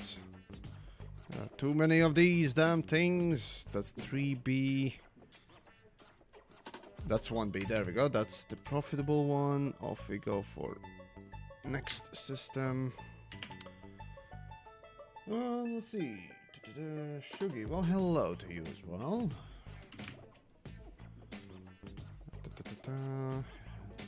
Carrying on. Oh boy, oh boy. Right, here we go. Alright, so let's see. I've been going for an hour and 20 minutes.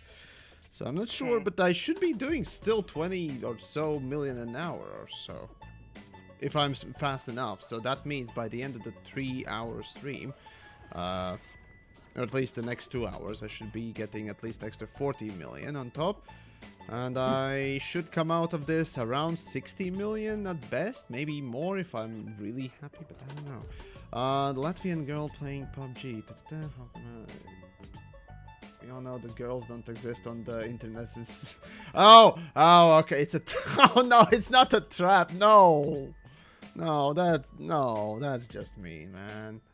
No, come on.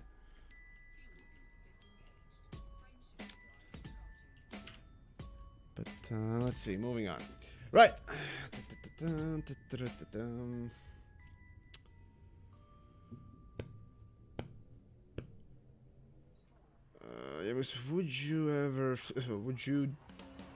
Would you ever do a combat only speedrun?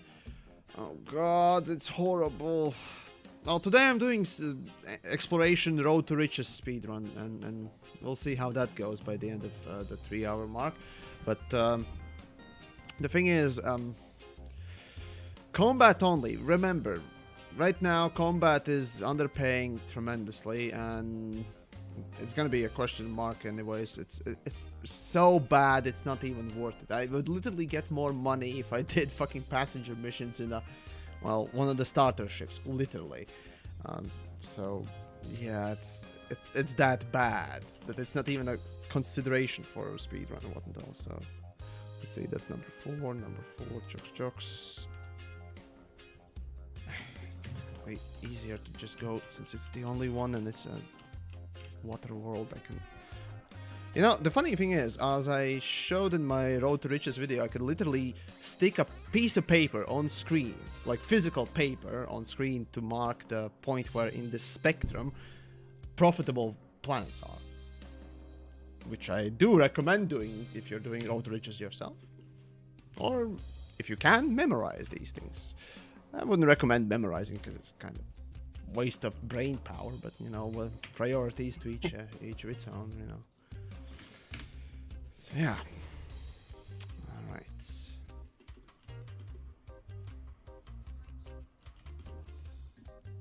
Here comes the last sip of coffee.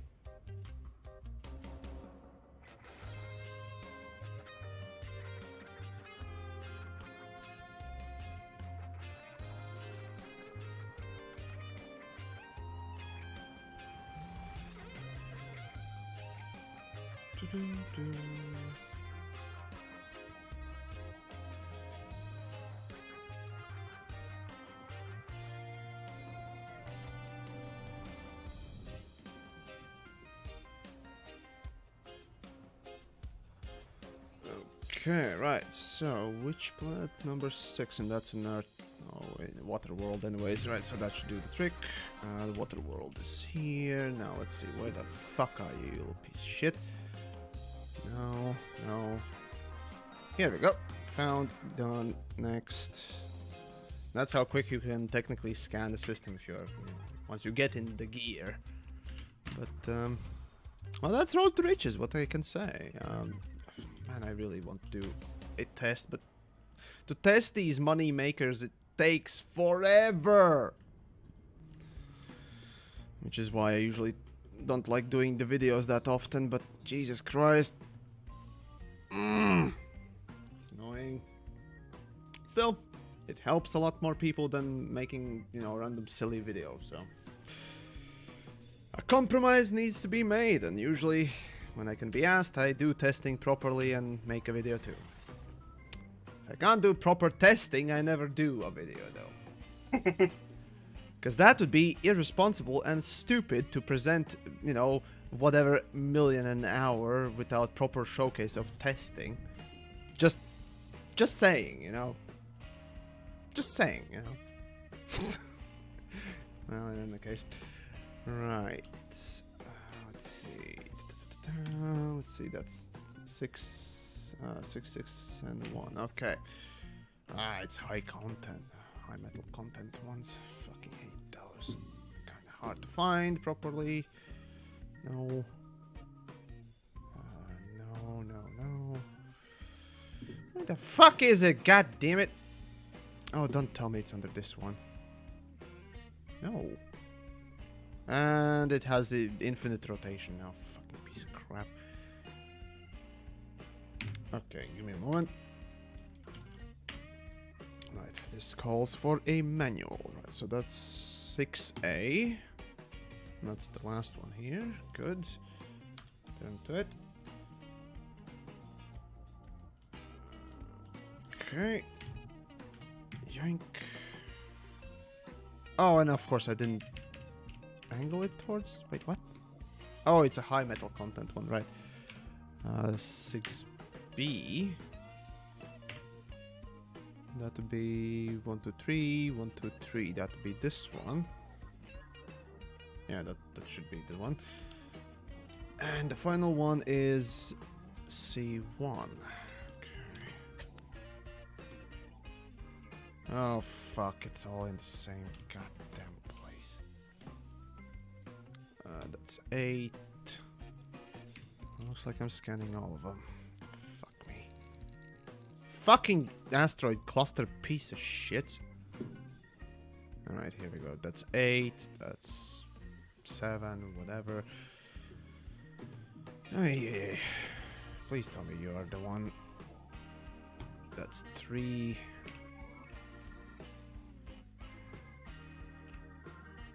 That's 3A. Come on. 2B. Jesus Christ. 1B. I need 6B. God damn it. Let's see. 4. Oh, don't fucking tell me. Oh, don't tell me. No, that's 5.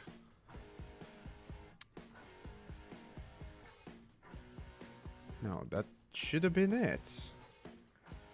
Okay, you know what? Fuck it. Just go downwards so that it spreads out a little bit. Right. Well, just popped out to say hi, and well, yeah, you take care as well. And everyone else watching still, leaving off soon. You enjoyed. Wait, today's Sunday, right? Yes. Enjoy whatever's left of the weekend, basically.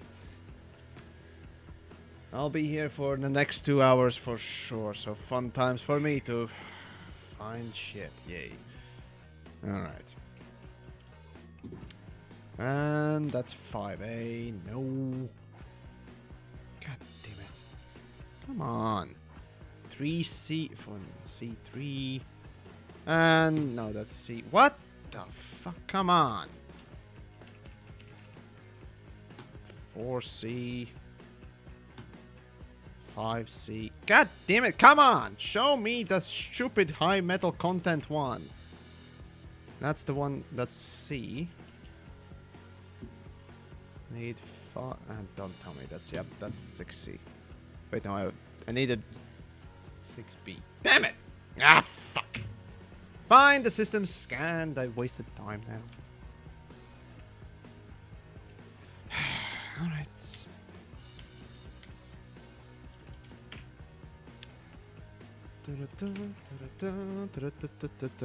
Here we go. Yoink, yoink.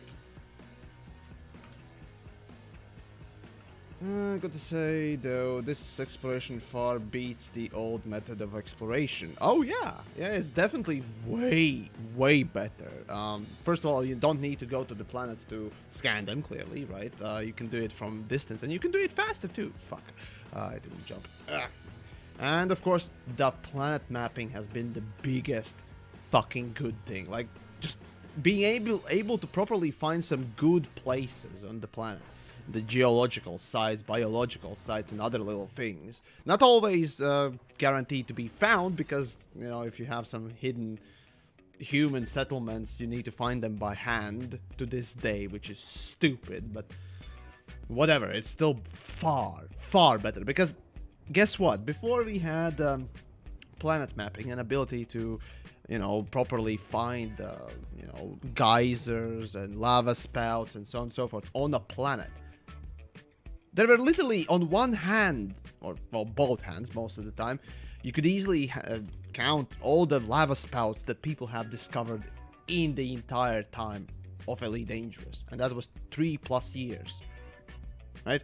And these days, you can go to literally to any system and just scan it, immediately get, you know, location on any of your planets if it has, you know, let's say volcanism or what else, those sites. So fucking good. So yeah, that was probably one of the biggest, no, I'd say that was the second biggest improvement to exploration. The number one was definitely the 20,000 light year jump range, or the route planner. So yeah, that was fucking godsend, and it was great. Mm-hmm. So yeah, Andreas. Oh yeah, Forkbeard, yes. Hello, yes.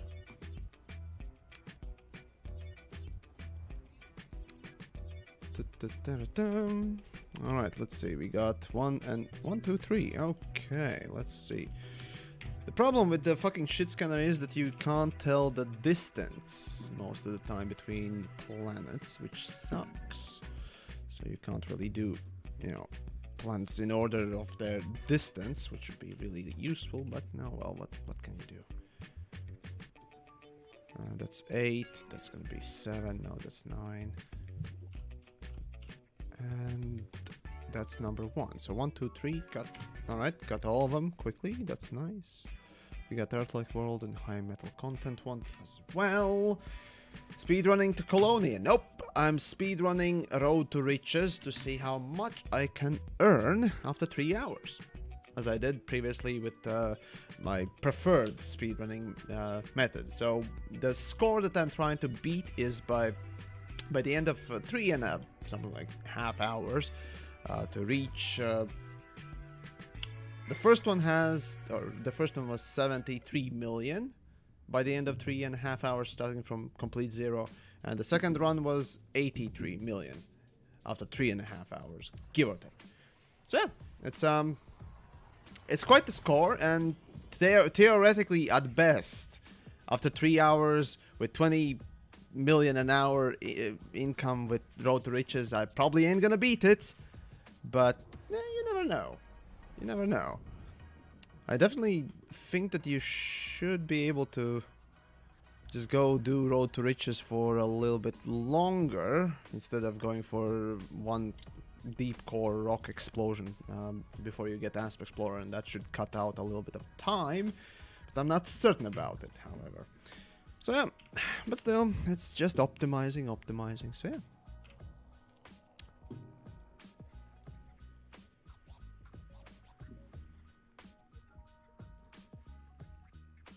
That's the water world, and I think...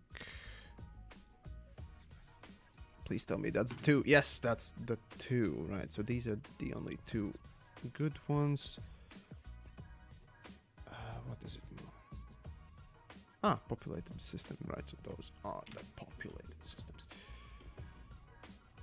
Naked tourist. Well, hi, mister, to you as well, yes. The naked peoples and stuff. Assuming no one's watching the stream on the toilet seat, like some of my Planet Side 2 old buddies did. Not judging, just saying that, you know, it's preferred not to. That'd be kind of weird, though. Well, I'm gonna head off though, so you have fun, Yum. Alright, well, thanks for the company for a little bit there. Well, you have fun. Yay! I'm a bit tired. Or more. Fair enough. But bye-bye. Alright, take care. And then there was just me. Alright.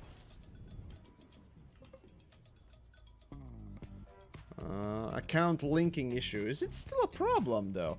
From what I gather, apparently it was, for the most part, fixed. I mean, I'm still using my old tertiary account rather than my Epic's picked up account. Still. Right, let's see. We got 2 water worlds, huh? Okay, we got 1 water world. Yoink.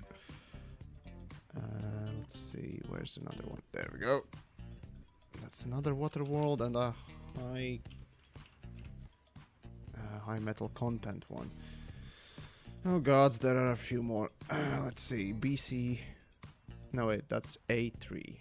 At this point, it's gonna be faster for me to just find it in the system app. Exploration in a hauler. Hold on. A3. So that should be this one. But yeah, basically, the thing is, it doesn't matter how, or rather what type of a ship you're in. You can still do Road to Riches and earn just as much. There's a certain limit of jump range that would be recommended to have, sure. Then generally speaking, you can do the same amount of credits an hour as with the highest, furthest jumping ship.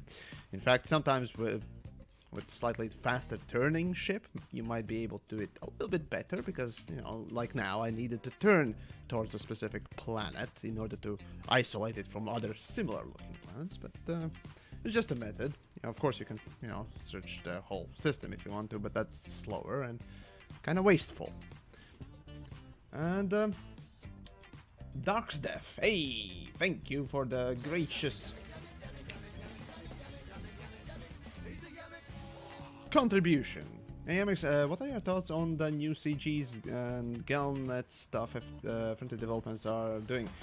Yeah, good. Generally, there's nothing bad I can say about them. Like, yeah, they're boring, as they usually are, but it's basically still better than nothing, and, well, it's not a high praise, but it's certainly something that, you know, some people enjoy it, as indicated. So let them have fun, and I mean, personally, I would find that more of a waste of time with the Galnet. CGs, on the other hand, are a must, like literally a must-have for a live service game, which Elite is, unfortunately or fortunately.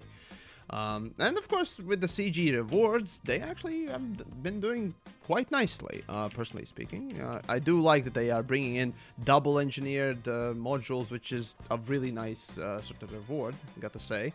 Even I am tempted sometimes to go after some of them, but well, that's what I've just been too lazy to do it, but still. Galnet, on the other hand, I absolutely hate the way Galnet tells quote-unquote stories or lore or anything like that. Instead of that, I would have just gone and made actual handcrafted, chained, personally made handcrafted fucking missions. That would have told far more story in far more interesting way. But you know, that's just me. I've always complained about this particular fact that the Elite's storytelling happens basically with you not being present, which I mean, how can you call that storytelling? In my mind, that's no. Handcrafted missions, fucking stories, maybe a cutscene or something like that, where you can actually, you know, present the story and inform the player of what else. Far more engaging and interesting. Pure and simple. So, there you go. Okay. Right. I'm just gonna fuel scoop in the meantime. Okay, here we go. Done. Next. Drink. Silver bullet, right, so yeah, we say, why not watch, well, on the toilet? I mean, fine, you do you, it's just that I don't need to know, that's all I'm saying, okay? Yeah. All of them struggling with the first verification code issue that they... Again, if you have issues with, you know, Epic Store's version of Elite Dangerous, I would recommend truly, you know, contacting either on Twitter or through email or whatnot else to Frontier support. At least I can trust those guys to do at least something, if nothing else. You know, to let you play the game, and then so on and so forth. So, yeah. Personally made for personal narrative. What? Ah, whatever. Alright then. Actual missions in Elite? That makes me hard. Probably should have used a different tone for that sentence, but okay. Good on you. Me too, I guess. Oh no. Oh no. Alright, well. Okay, so that's A1. And that is a water world. Gotcha.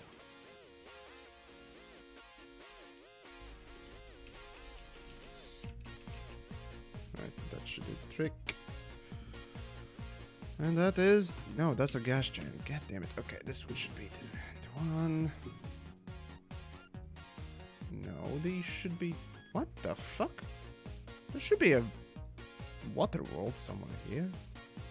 Not the gas giant. What the fuck? Hold on.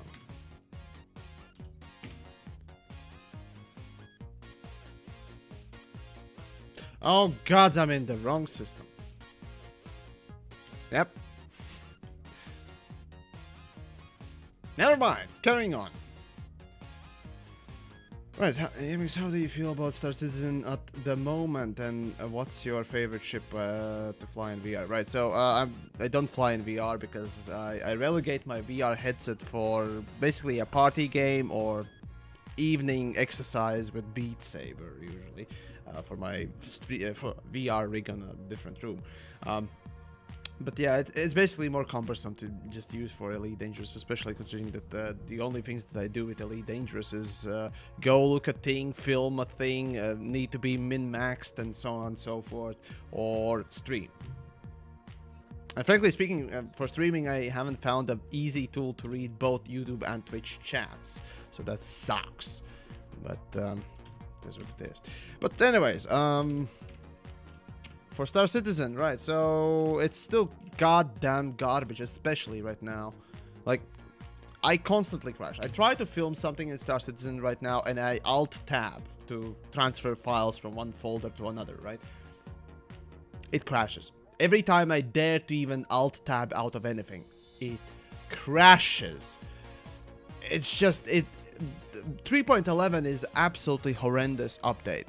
Just, there's no other way to put it. It's fucking trash. Yep, that's the one. Let's go for another system. So yeah, it's surprisingly getting worse and worse. What's my jump range? Give me a moment. I'll check that in a bit. Should be about 30 light years or so. Yeah, 33 light years with a hauler with derated everything except for FSD and a fuel scoop. So yeah, it's good enough for Road to Riches easily. So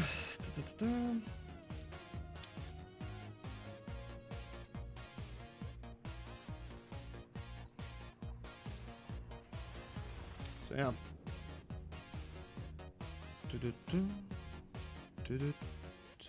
Right, so that's 1 and 2, right? After that it's 2, 3, and 1. Okay, yeah, so planets left and right to film. Oh my god.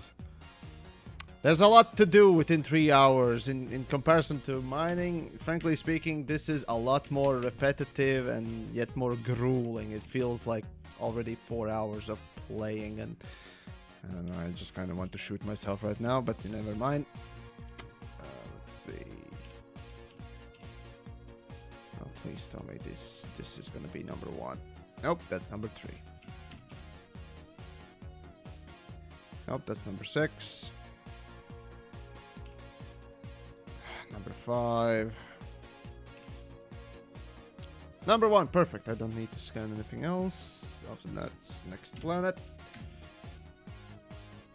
Space piracy. I actually did a the money-making meta video that basically explained how to get the credits when it was far more profitable to do piracy than trading or mining.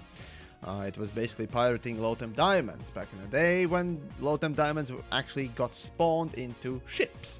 These days, apparently, it still gets spawned, but I don't know, it's hard to find, or at least it's been hit and miss. It's basically not as easy to predict as it used to be in specific areas and whatnot else, so no one's been using it anymore, they basically removed it. At first I thought that they removed low-temp diamonds from cargo base of, NPCs, so you couldn't really do piracy anymore for profits properly, so yeah.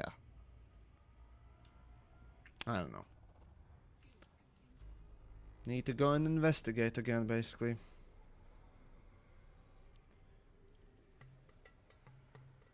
Do you need something to scan like this? Nope. Every ship has this tool integrated in it. Back in the day, you did need to buy some tools, but these days, not anymore. And that's wonderful. Right. And that's... Okay, that's number 1. No, I need... Wait, what? Oh, God, wrong system again.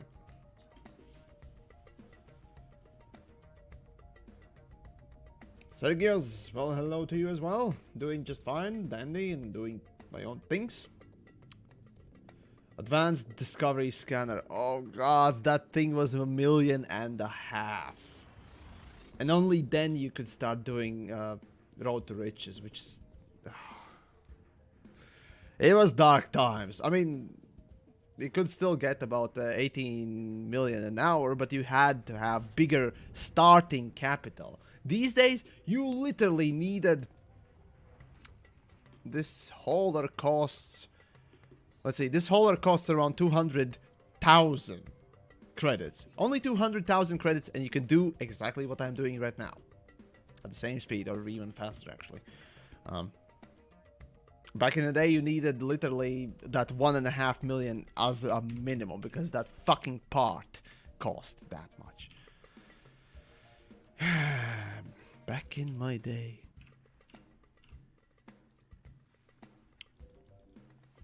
let's see. A3 gotch. No wait, that's A3A. I need slightly different stuff. That's ABC, you and me. No, no, no, no, no, no, no, no, no. These are crap. I need some, something better. 5, no. Yoink. That's 2A. That's exactly what I needed. And now I need BC1. Oh, Calamity. Hey, thanks for the 2.20. Oh, god damn it. Does it translate to something or nothing? Well, regardless. Thank you. And you got the squeak there. Yes. I appreciate it. Usually people just send in 2.8, as in 2.8%.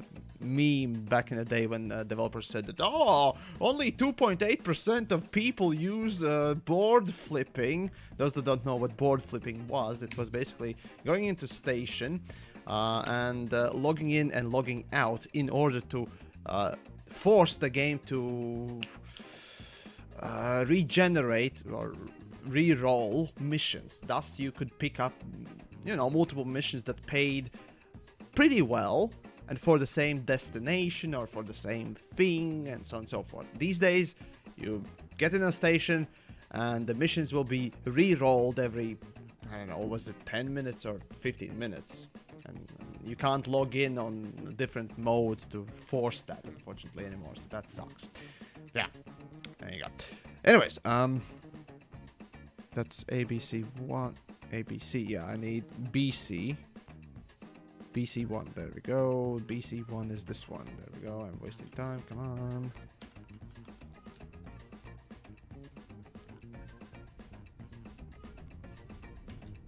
Okay, chucks.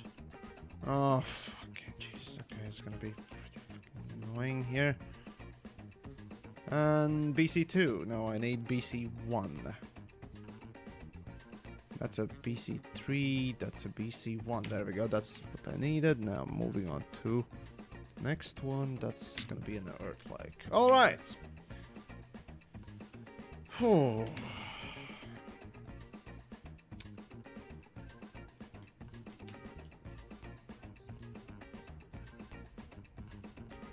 What currently is the best thing to go for when mining? I mean, resource. That'd be Pay Night right now. After the changes that are coming literally next week, I'm not sure if it's Monday or Tuesday or whatever. Developers didn't exactly say what day will they introduce the changes, but after that, it's gonna be Void Opals. Oh, Nick, for Eclair. Oh, I'll appreciate it, and I indeed shall.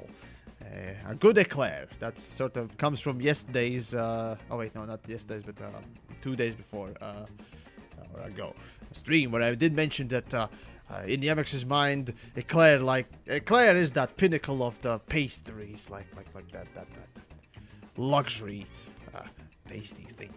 I mean, who doesn't like an eclair, right? Even old eclairs, where they are, you know, discounted, they're still fucking tasty. You know, and you know, if you don't have a lot, you know, sometimes you could get lucky and one day just find, you know, one of the shops that sells eclairs and blah blah blah, just have them on sale, sort of getting rid of the old stuff and just go and pick up some cheap options. Still tastes really good. God damn it, wrong fucking system again. Carrying on.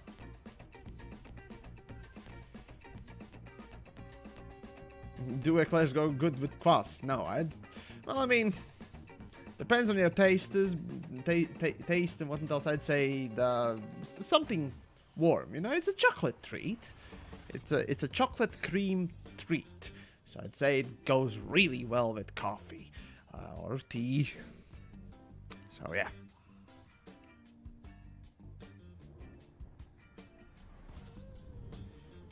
So yeah. Old eclairs. Well, not maybe old, but, you know, past expiration date or something like that. Or what else? Wait, no, no, no. One more system. There we go. I almost started scanning the system, wasting time. There we go. Alright then.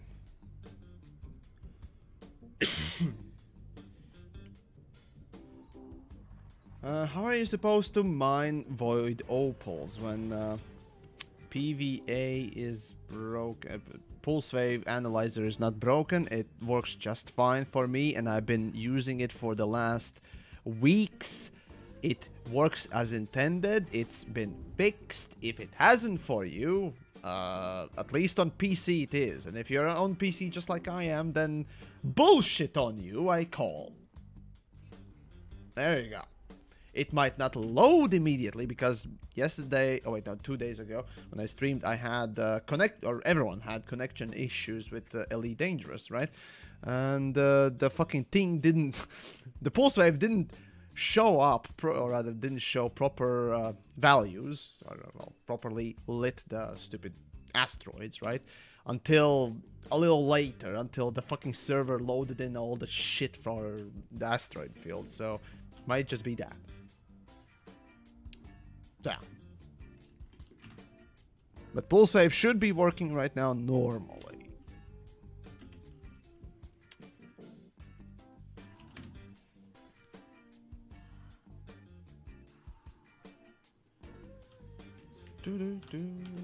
It's been wait now.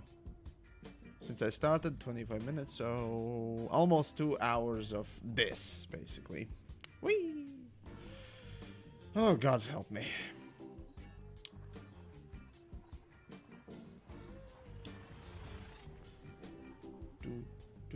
Mature eclair. Well, that's one way to say. Yeah. Dr. Birdflow. Aw. Go get fresh eclair. Don't eat that old stale stuff. Aw. Well, yes. The funny thing is, near where I live, basically, there is not a bakery. Well, I suppose pastry shop. Well, they technically bake their own stuff, but bakery usually is associated with a bread, you know, sort of a type of a making place rather than a pastry shop. But well, basically there you go, that sort of thing. And yeah, they do make their own stuff. So yeah, it's very tasty when it's fresh, like really good.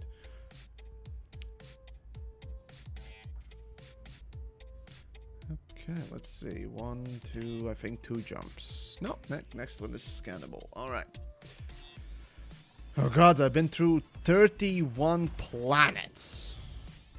Systems, I mean, not planets. Fucking jeez. Okay. 31. So we got 1 and 2. Gotcha. It's a water world and a high metal content. Gotcha.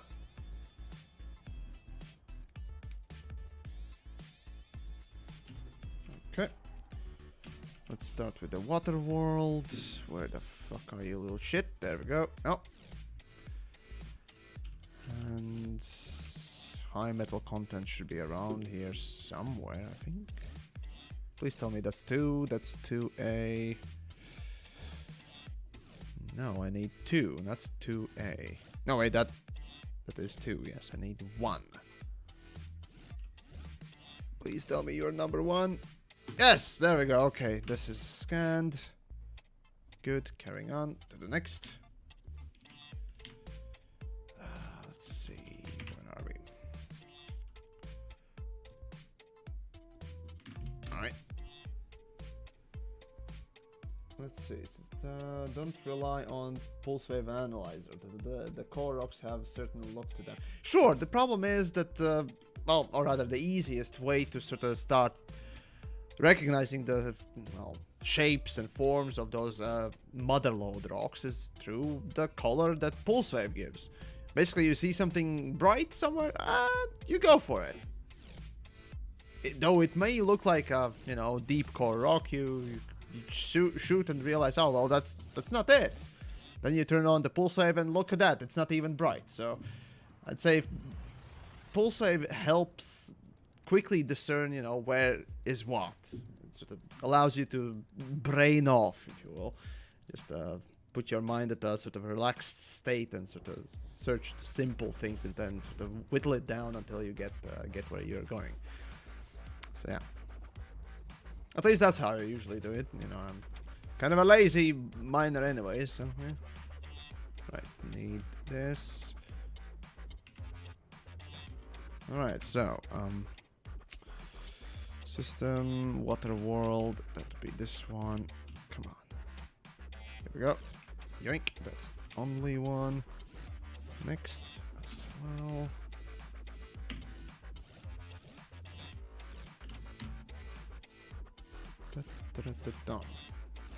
Alright then. Don't even need a discovery scanner. The funny thing is, back in Boron times, right, you didn't need a discovery scanner, right? You just knew that the triple hotspot was literally in middle of resource extraction site. And that was the only resource extraction site around, or of the same type. And yeah, I personally used it as a sort of a marker. I never needed to go with the detailed surface scanner myself. Yeah. Cool down, you fucker. There we go, let's go. But yeah, that was back in Boron days. These days, we don't have such an easy life. So mining pay changes coming tomorrow. Again, no one knows exactly when next week. Some people, you know, stress that it's gonna be Monday. Personally, I never really seen developers do, you know, sort of patches on Mondays. It's always been Tuesdays or Thursdays. Very rarely on Wednesdays. So I would say probably Tuesday. Maybe Monday if they are keen on, you know, introducing it immediately. But I mean, it's technically a simple value change, or also probably not even gonna be an update. So you never know. Doug, well, hello as well.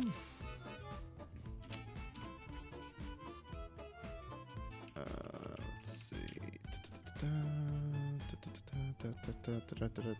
Where are you, you little prick? There we go. Yoink. That is the number 3. Good. And off we go for the next system. Tricon. Is there a super... Is there a support a creator program now in Elite Dangerous? Because I have an Epic Games creator code and... Oh, well, if you're using Epic, I mean, there is a, you know, creator code for Epic if you want to use my code. It's DYamix. Again, any way to support the channel is under the description, or, well, under the stream, basically, in the description of what it does. There's even a Humble Bundle referral link as well, so if that's your game, go for it. But no, best ways to support it, I'd say, is Streamlabs #1, and right after, then it's the Patreon. So yeah, there you go. Take your pick if you will. Anyways, to the Sidrat. Yeah, it would be simple value change for people who know what they're doing. But this is FDev, so they're probably gonna be complicated the crap out. Oh yeah, well, we never know, right? We'll see. Again, Monday comes, we'll see. Monday comes, we'll see. Until then, you can go and mine Paynite, and I made a tutorial video on how to do it. I mean, of course, afterwards it's still gonna be profitable, but not as profitable. So yeah, I mean, you can still do it for profit, basically. Right. One more jump. After that, it's Earth-like War. No, wait. Water World and High Metal Content, and that's B3 and B4. Alright. Oh, fuck, right out loud. Full speed ahead and then jump. There we go.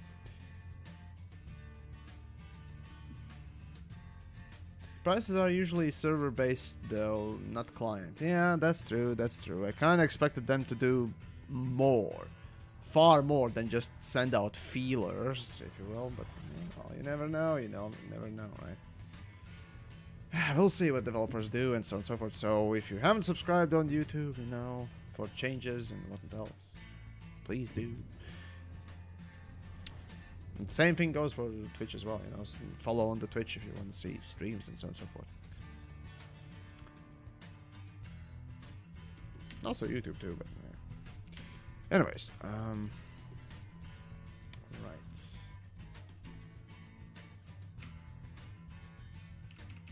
Da, da, da, da, da.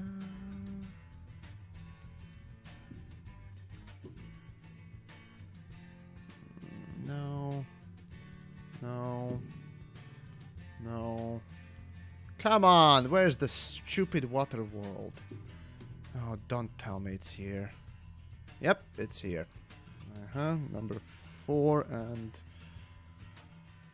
3. Oh god, it's stupid things.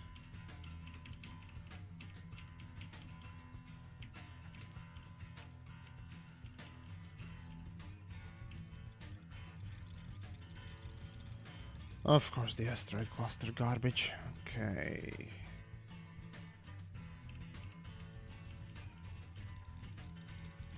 That's still cluster. What the hell? How many asteroid garbage is there? Ugh, whatever. Right. That's B1.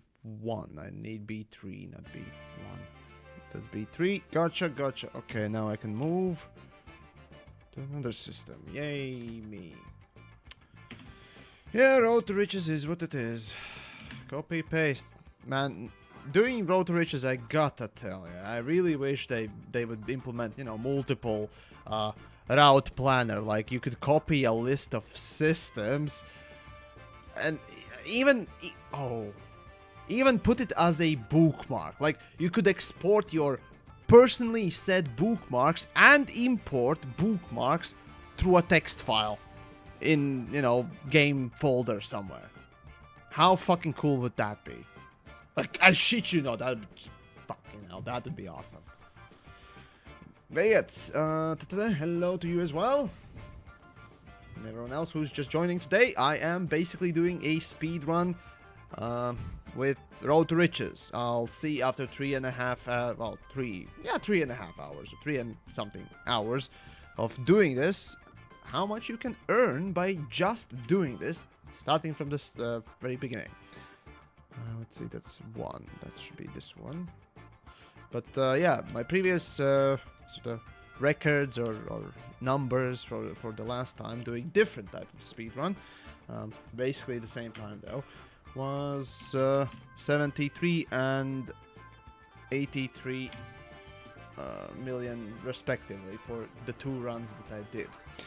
So yeah, let's see if I can beat it, which I kinda doubt I can, because again, in my testing in the past, the Road to Riches capped usually out on 20 million an hour. Didn't really depend what ships you were using and so on and so forth, but there we go. Yeah, didn't really matter what ship you used, as long as it, you know, had minimum amount of jump range of, you know, whatever number. So yeah, that's the beauty of speedrunning, I suppose. Well, not speedrunning, but Road to Riches. These days you can literally start, and I remind everyone, this ship totally cost me, let's see, how much do I have still left over? Well, yeah, 200,000. 200,000 and you can make, you know, 20 million an hour. Well, give or take. We'll see how I do it, but you know,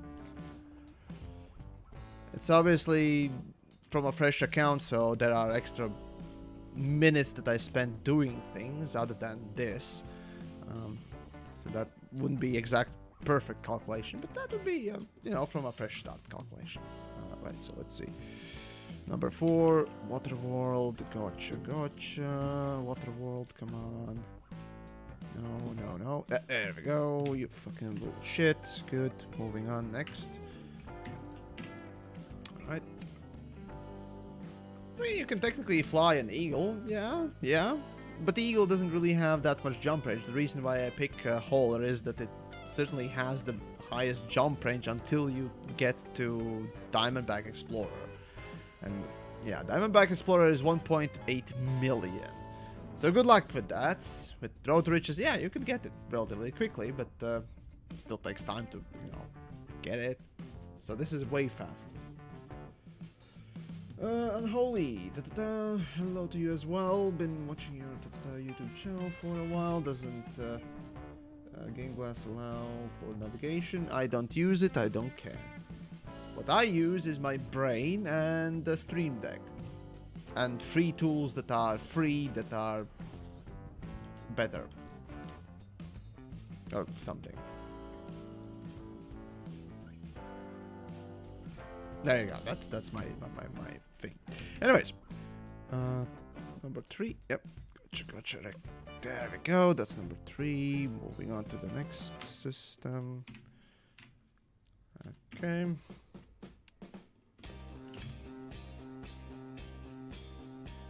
Off we go. And I'm gonna be overcooking the ship a little bit, probably. No. No, looks like I will be fine. This ship is a piece of shit. Well, yep, I really do hate it, but oh well. I mean, overall, it's super cheap. It literally is the cheapest ship in the game. Don't let the buy price distort your opinion about it, because when you strip out hauler, it has literally the lowest rebuy cost of any ship in the game. The reason why it's more expensive than a Sidewinder is basically because the optional internals have slightly more stuff in than a Sidewinder, or rather when you buy Sidewinder. So that's where the extra price comes from. So, yeah.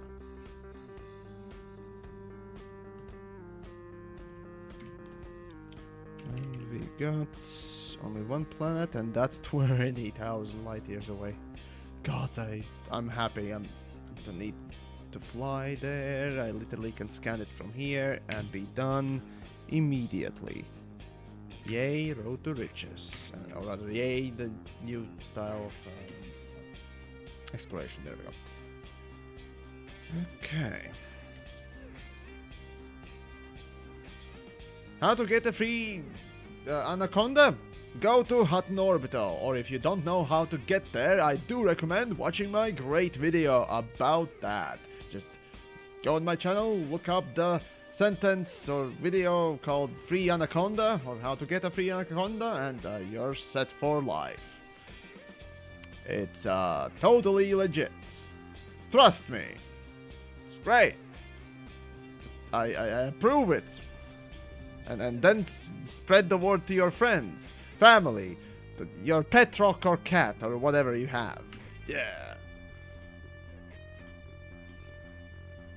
Yeah. There you go.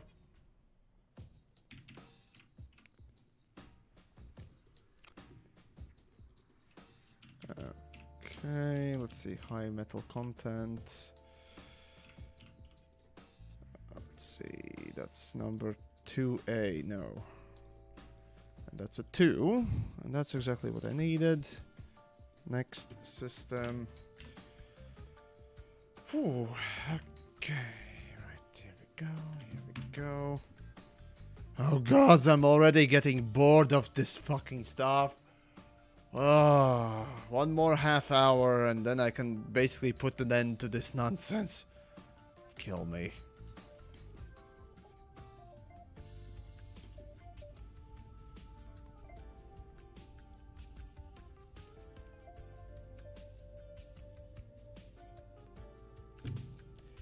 Yeah. Are passenger missions still worth it? Yeah. If you go to Robigo or Ceos, both are about the same. Ceos is slightly lower, but regardless, for Robigo you don't need Python. Yeah, you need Python for it to make more sense. But anyways, so yeah, essentially 60 million an hour should be doable. It's gonna be tough, but yeah, you can squeeze out 60 million, maybe more if RNGesus is with you. However, and yeah, pray to RNGesus, right? Anyways, Joe, did you hear about the fuel rats seeing a serious spike this weekend? The number of Because they are taking emis. Oh, hey! Good for their statistic, I guess. So yeah, go fuel rats, go fuel rats. I'll cheerlead you all the way. Right, that's the planets. Next we have, oh god, it's a bunch of fuckers. Right, next system.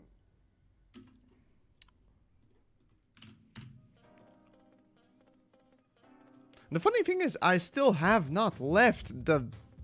Oh god, look at the way I've been traveling. Remember, I started somewhere here in Dromi, right? This is where I started. I went somewhere here, then there, and that's the road to riches. Like, I haven't even left the bubble.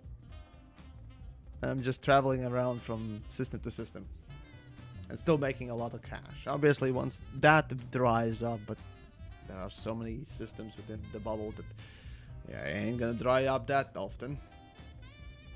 So yeah. Road to riches is really nice.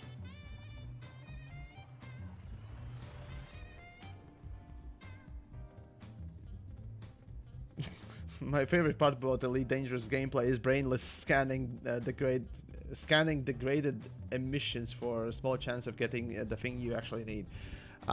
Don't ever scan anything if you need materials for data material portion.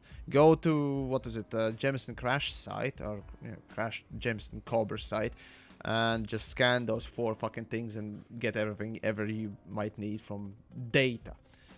However, if you need materials for manufactured materials, there is a faster way. You go to a high-grade emission, find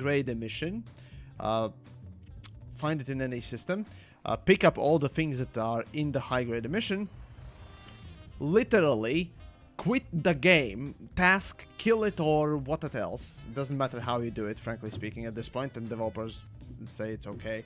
I'm not sure if the task killing is approved, but definitely logging out of the game, then logging back into it, going in Super Cruise, and as long as the timer still hasn't ran out on that high-grade emission, it will still be there. I am not shitting. It's literally how you collect, well, a lot, shit tons of grade 5 manufactured materials. Well, when you find them, of course. But finding a system that has high-grade emissions, well, good luck with that. But yeah, developers approved that literally logging out of the game is approved by them. And then picking up the same high-grade emission and respawning it. It's retarded. There's no other way I can say it. It's stupid. It's sometimes even beyond stupid. God damn it, come on! Yeah, there we go, that's the one. And now... Fuck. Now I need to scan basically all the shitty fucking things. Alright, here goes. That's 1A, didn't need that. Let's see, that's 8A, didn't need that. Let's see what we got. That's a 5A or A5. I needed that. A6 needed that, and A7 also needed that somewhere. Let's see. That's a 2A. Don't need, or A2. Don't need. No, yeah, didn't need that. 3A or A3. God damn it! No. No. For the love of God, where is it? You've got to be fucking joking. 7A. I need 7A. 6. Oh, wait, no. 7A I got. 2B. Right, I need 2B. That's the one.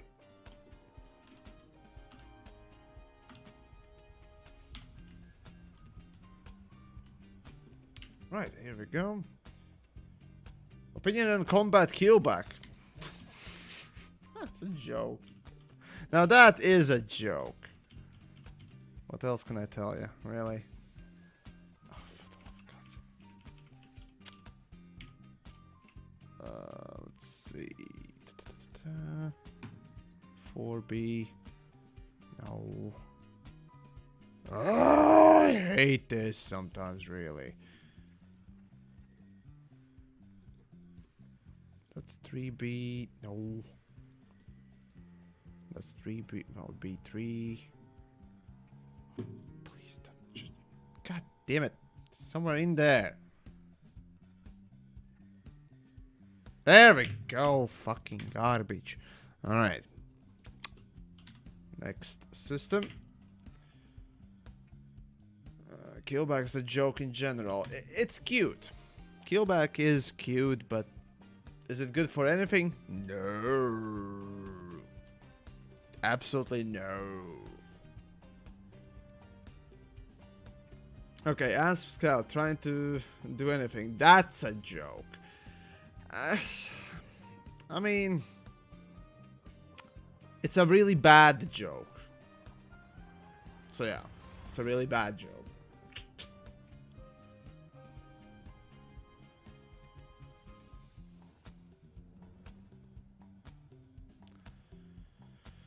Let's see. That should be one jump only. Yep, that's a one jump.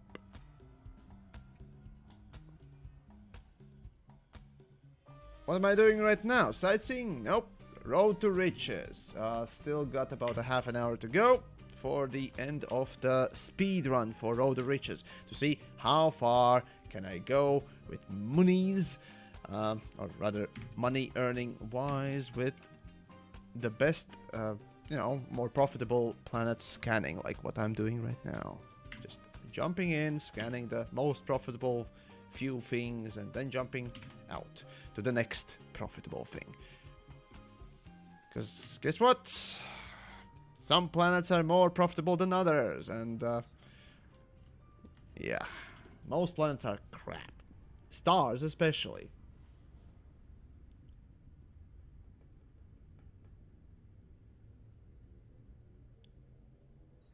I'm so excited about my brand new ship. The Asp Scout. I'm sure it's an incredible ship that do many things well. Yeah, if you don't count the price, it does things. But if you count the price, it's garbage. It's super garbaggio. It's garbage. To the levels that no human has ever seen, except for the few folks that have the ability to pick up Cobra form. Now that's the new level of garbaggio. Yes.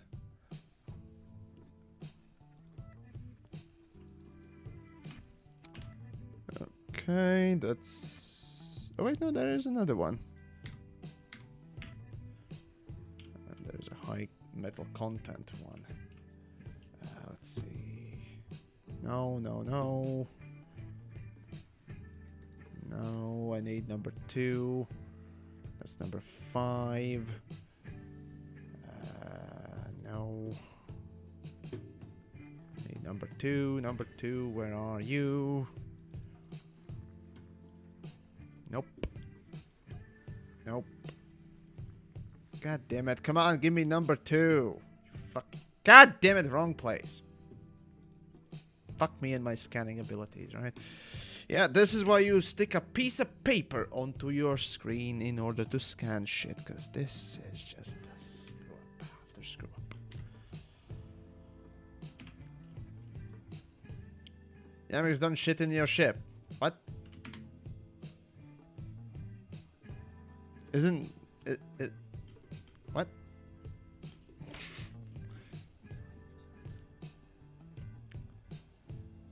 Have you been to Beagle Point? Is it worth the trip? I would say no. The thing is, once you get past the center of the galaxy, you start seeing less and less and less interesting things. And Beagle Point literally is the furthest point from anything interesting, I can tell you that much. And it's certainly not very nice, it's not very bright, it's not very colorful, it's drab, dreary, bleak, and dark. So there you go.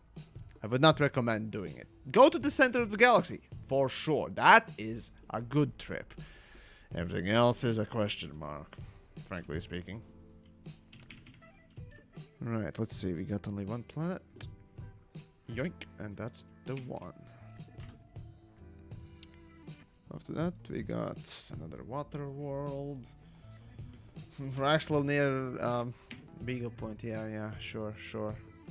Go for it if you wanna, but I wouldn't recommend it, frankly speaking. If you're gonna go for something, go and find a gyre tree.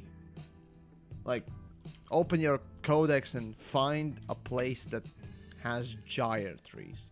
Hint, here and here. Yeah, it's not worth it. Like, it's really not worth it. I've been there, frankly speaking, didn't find it interesting. Yeah, and getting there is also a nightmare too, so...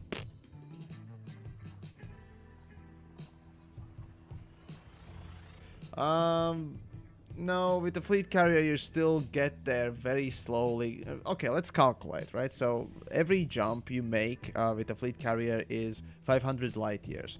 The distance from Sol to Beagle Point is 63,000 light years. And every jump you can do, and mind you, you can't plot a route like you can do with a normal ship. And you have to jump every time, you know, singularly with a fleet carrier. You're gonna have to spend 20 minutes for each jump, 500 light years. And let's be generous, you can do a full range jump every time. So that means 63,000... rather 63 divided by 0.5, basically that's times 2, and that turns into let's see, 126, and then divided by 3 because, you know, hours, so that would be about 41 hour, almost exactly. Well, no, exactly 41 hours to get to the fucking Beagle point, and that is straight hours, mind you, and that's making sure that you jump every 20 minutes. Like, you don't spend any off time. Good luck with that. How many hours do you want to coddle and poke and prod your stupid fleet carrier? I don't think that's a lot. Is it? Just saying. You know. But no, you know, whatever. Everyone has their own preferences, they say, right? But there you go. Giant, no, not giant, gyre. Gyre, or gear. Hold on, let me just write it. Gyre 3. Not, there we go. Gyre 3. I truly recommend visiting that place, or them. It's not easy, but it's certainly a unique experience, I can tell you that. Let's see, we say if you were Elite Dangerous as a creative lead, what would you do to improve player engagement and emotional investment in fucking story quests? Story, hand-built quests. Quest lines, raids, you know, the good things that usually something like, oh, I don't know, Warframe, the Destiny and other, you know, games that, you know, are live service do. Handcrafted missions. Please. Yes. There you go. That's literally the easiest answer I can give you. And, yeah. So, yeah. Anyways.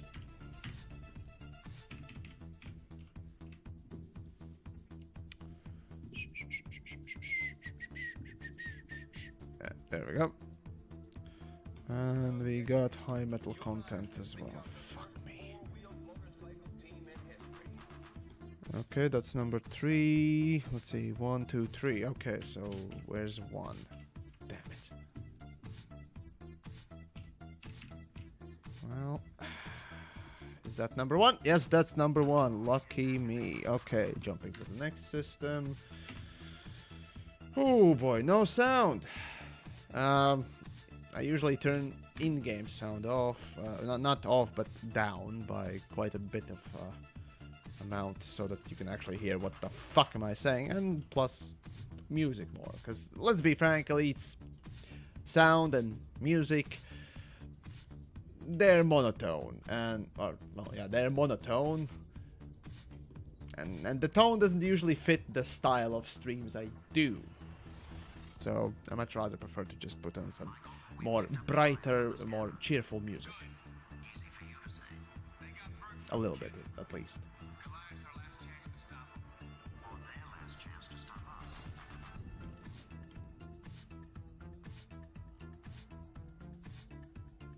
Jayurt. Okay. All right. Well, yeah, Black Hawks. I suppose you can write it that. Let's see. Let's see. Where the fuck are you? It should be here. Yep. That's the only one. Okay. Next system. Just joined. Not familiar with elite dangerous speedruns. Why did you go for the adder? That's not an adder, as a matter of fact. I'll let you guess again. But the reason why I'm going with the ship is that it has the jump range. Also, it's cheap, clearly, but mostly because it has jump range and it's cheap too. The combination, fits. Holder, yes, exactly.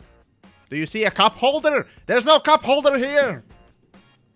So it can't be an adder. Remember that.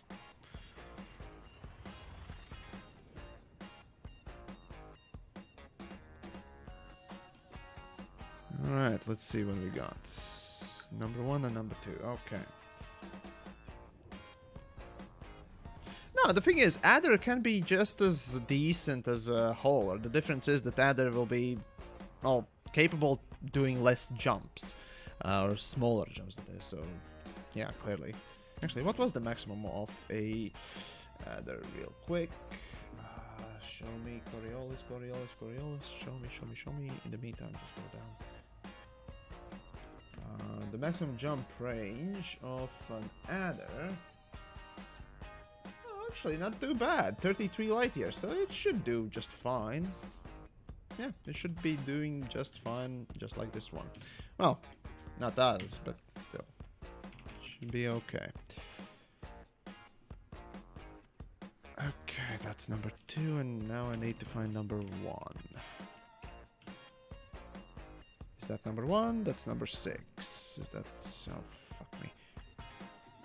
That's number 4. Number 5. No. Oh, of course, I can forget what. That's number 3. Number 3A, and of course, there goes that damn thing. Anyway, system scan, I don't care. Right, carrying on. Another system. Woo! Right, jokes. Let's see what we got.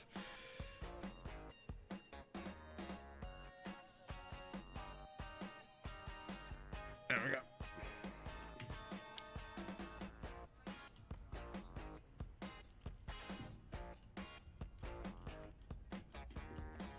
Okay. Which ship has an air fan in it? I'm not sure. Was there one? Depends what kind of an air fan you mean by that, but I don't think there was one. I mean, again, you can... the air vents, technically, I have them. Anyways, Red Craig, right, so do you think that Elite Dangerous community managers built their own ships for exploration and Targoid hunting? I don't buy it myself. No, usually what the community managers, well, since like something like 2 years ago, they've been basically relying on community to do most work for them. Basically, let's say when developers, or rather the community managers who want to present something, let's say they want to present Targoid hunting, I don't think they're gonna be using the things they usually use for internal testing. They're gonna go to someone like AXI group and what does and ask, what would be a good build, and build according to them, and then involve, of course, that player group you know, within that stream and whatnot else. That's at least what they have been doing for a little while now, and yeah. But no, the way they build out those ships is through obviously developer tools, you know, the console commands and blah blah blah. So basically, yeah, they don't need to grind the shit out like we need to. Clearly, that would be, well, time wasting. However, that would at least make sure that they are somewhat competent at making the ships, but good luck with that.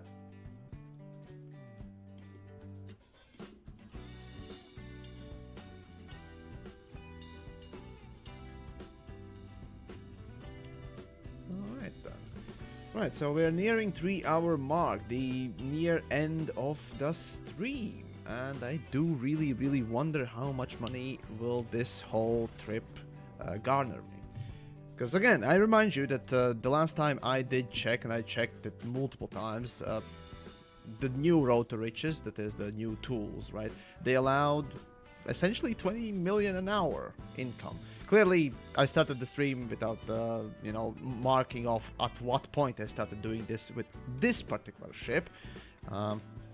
However, this is gonna be a sort of a time to see how much time, or damn it, how much you can get within time, well, within said time, from a completely fresh account. That's the interesting thing that I'm trying to I'll see today, because I mean it should be around 60 million an hour, give or take. So yeah. Let's see.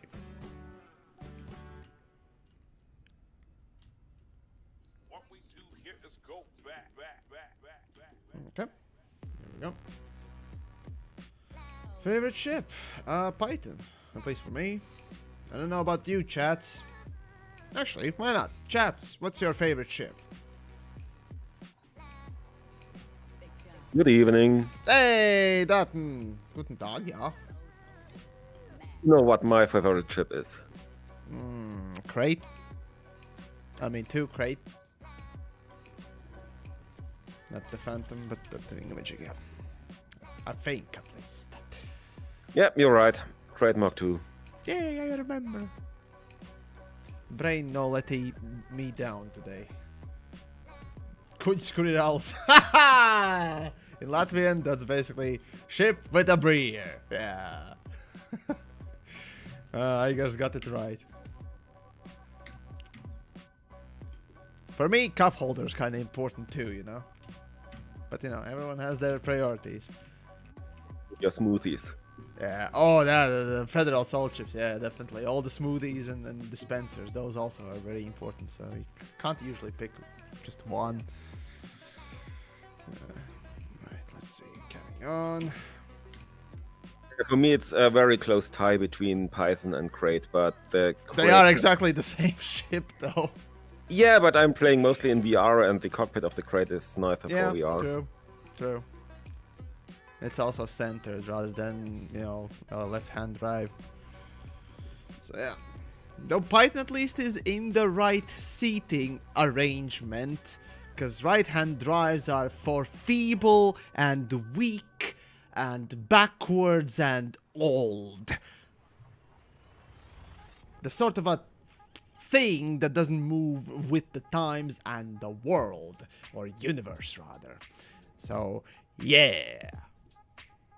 Wink wink nudge nudge. British. Alright. Okay.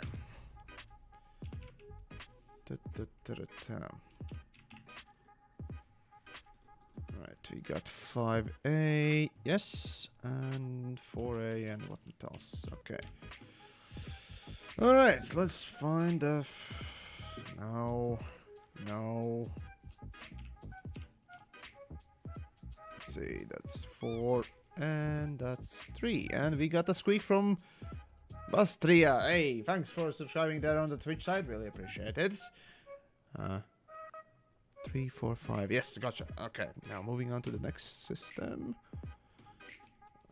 Okay, I'll start searching for a place to sell this stuff in, well, let's say 20 minutes or so. Because selling stuff is going to be really easy.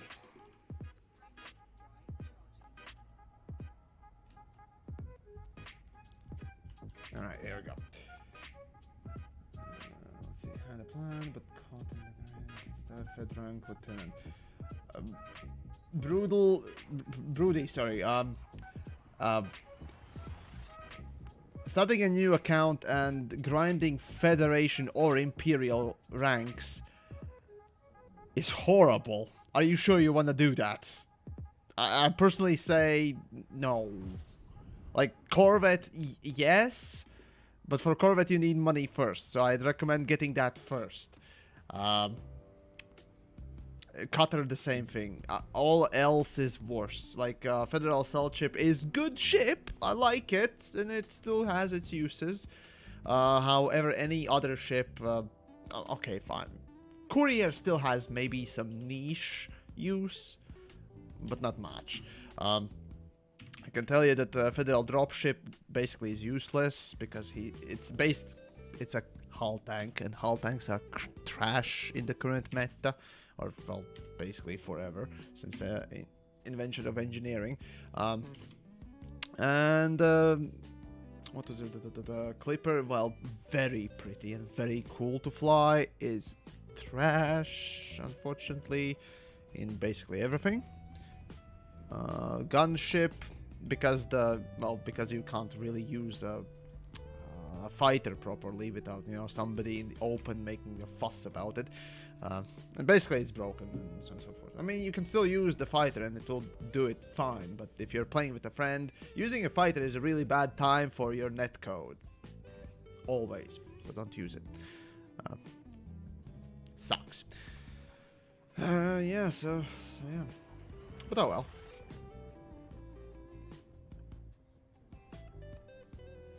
News, I only have Eagle.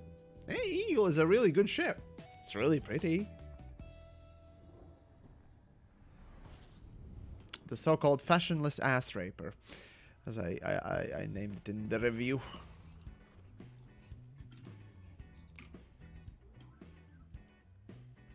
Okay, that'd be 3 and 4.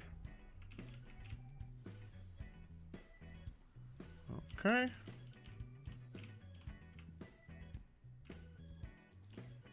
Three and 4, gotcha. Alright, that's done. Carrying on to the next system.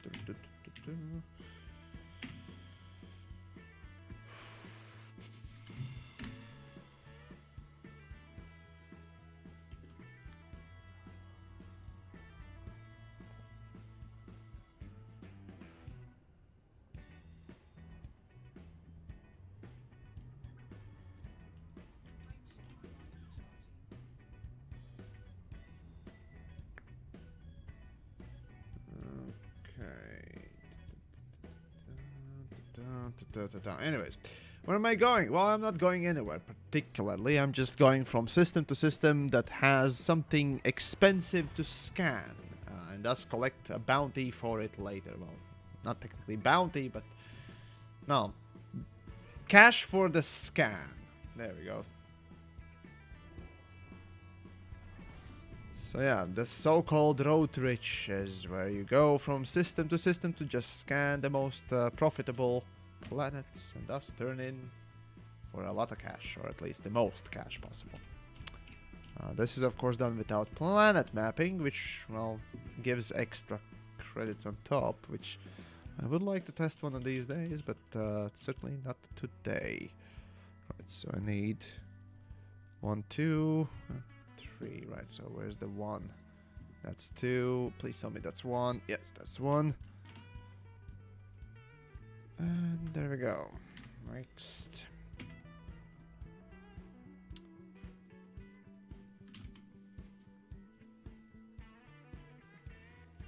Okay. Okay. But yeah, Mix will die just before he he's ready to deliver the scans. Ah, bullshit, I say! I shall deliver just fine. Trust my piloting capability. It's gonna be fine. Yeah. It's gonna be fine. Right, let's see. 1 and 2. Okay, that's good.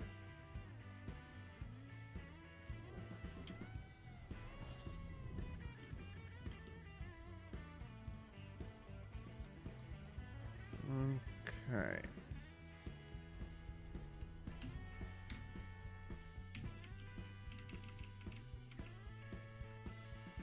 Let's see. No. Yes. No. Oh, please don't tell me he's behind the star. God damn it, he's behind the star. Fucking piece of crap.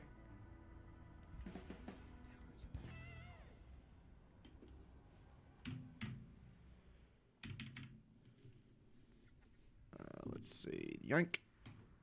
And there we go. Right. Good. Moving on. Okay. Well, slowly but surely. Right, so I've scanned 57 systems already. Jesus. That's, of course, not counting the ones that I passed by while jumping from each one.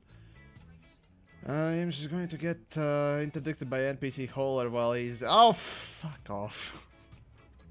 Those that don't know, I'd recommend watching, I think it was Federal Salt Ship review, where I did mention my goings on with one hauler one day. I think it was the Federal Salt Ship. But anyways, don't mind that. It's all good. Since that day, peoples have learned. Yes.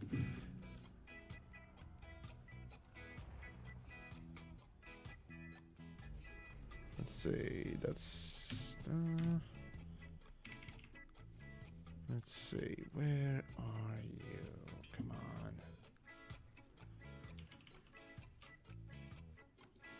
on. And that's number 3. No, I need number 6 here. Yeah, I need number 6 here. Yeah, number 6. Where are you? You fucking little shit. That's number 8. No.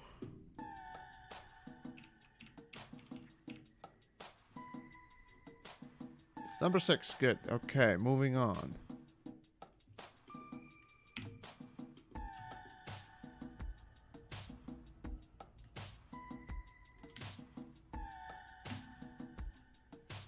Alright.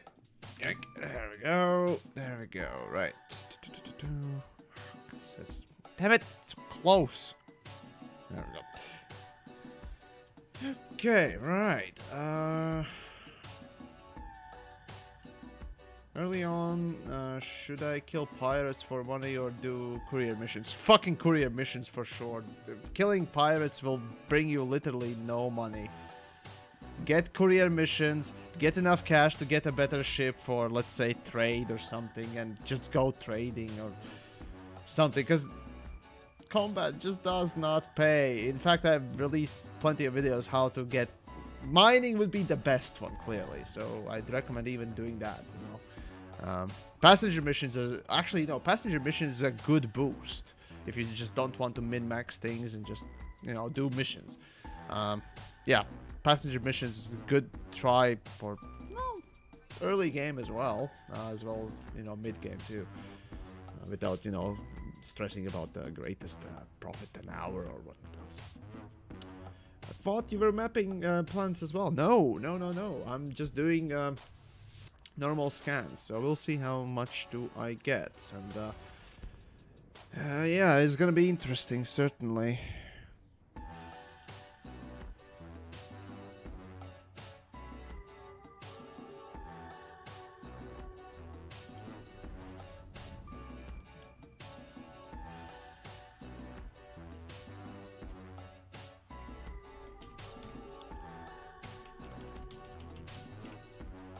Let's see now, and here it is, and there is, nope, there's just one. Okay, next is 59th system. Come on. Okay. Mining currently makes 100 million an hour plus. Yep. I made a video, as a matter of fact, and this is literally a guaranteed last day when that pay will be there. After that, there will be a different, but very similar pay for, but slightly different type of mining. But yeah, mining is still the king and will still be the king, which is ridiculous.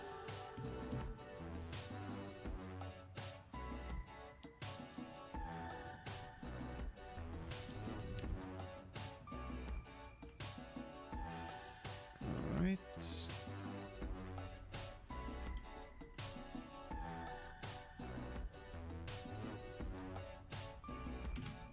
Okay.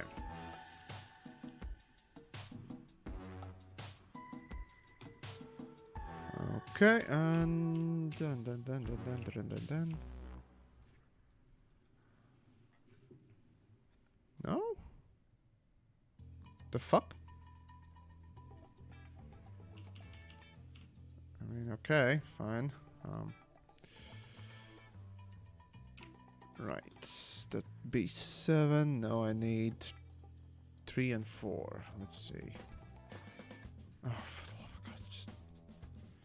That's 1, that's 8. No.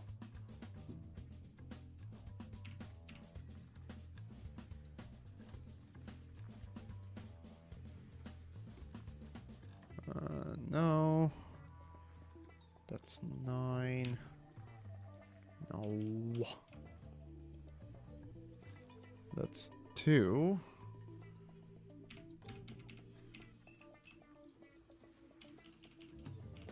Ah, fuck it. I guess I'll be scanning the whole system then. Oh well. It happens. Right, so good. Carrying on to the next system. We got still about... fuck it. Let's go for 10 more minutes. So that means, give or take, 5 more systems. This would be the 60th system, so 65 systems. Not bad. Okay, here we go. Use materials to supercharge every jump. Well, good luck with that. The problem is those materials are best placed for, you know, some engineering. As few as there are, still engineering is kind of better for... Or maybe for exchanges. You know. Mining even early on makes that much. Oh, it does quite a lot. I mean, I've been doing speedruns. Literally, last 2 streams I did before this one, I did with mining, and within 3 hours, 3.5 hours, give or take, I managed to make 73 million and 83 million, respectively, of the first 2 speedruns that I did. So yeah, and that was complete zero, right? I managed to get to a type 9 within 3 hours. It's not bad. And after that, basically, as I've shown in my videos, what else, you can make 150 million an hour after that. Every hour, give or take. Of course, it's in big chunks, but you know, you get the point about the hourly rate. All right, let's see. Number 2. That's 2A. I need 1A. Oh, 1. It is. Yep, there we go. Let's see. Carrying on. Please sell. Yes. I'll do that in 10 minutes. Otherwise, that wouldn't be full 3 hours of doing this particular one. Because I started the stream, I fucked up 25 minutes in and decided, well, fuck it, I'll restart it. After all, I haven't gone that far. So, yeah. It's been 3 hours and 12 minutes of the stream. I remind you, folks, if you enjoyed educational content in some way or another, well, you know, you can always subscribe on YouTube and follow on the Twitch. Maybe even follow on Twitter if you want to see my shit posts sometimes. But yeah, if you want to support more, there's always Patreon link down below or other useful things that could support the channel or help support the channel. join the Discord as well if you need some help. There are some folks that have been helping for the last couple of days. So props to my Discord guys. Though I can't guarantee for the results, because yeah, I'm more busy making videos and so on and so forth than usually interacting too much with the Discord. However, I do glance at it, just that I don't usually respond. You know, don't have the time for that sometimes. Alright. Balaz, I wish I had money to support it. Again, right, so the usual thing I say about, you know, patrons and so on and so forth who, you know, stop supporting for one reason or another, right? I know these are trying times and all that stuff. And I always value, you know, or rather you should always value yourself and so on and so forth first, and then if you're able, you know, support all others, right? That's first, take care of you and yours, and, you know, if you got something extra, it's your choice where to put it. Pure and simple. And that's how it should be. Pure and simple. And that's all good. Simple. Right? So no problem. So basically, thanks for watching, of course, as always. That also helps.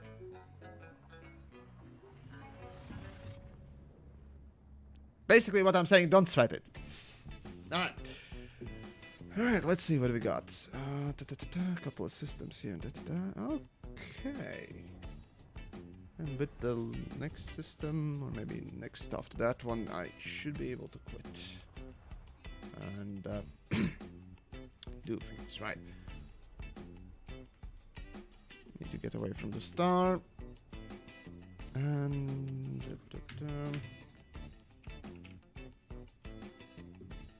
Oh, please don't tell me it's behind the star. No, it's not. Perfect. Okay, here we go. That's scanned. My god, the scanning is so fast. Back in the day, you actually had to go close to those fucking things. Though they did price them a little bit more back in the day as well. But yeah, it's at this point, it's you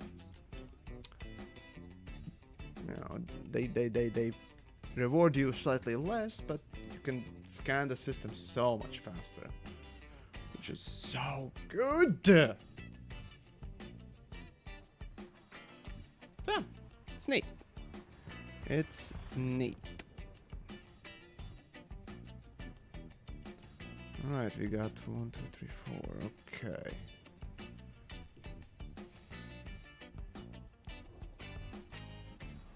Someone just hit 337 light years in Conda with a neutron boost.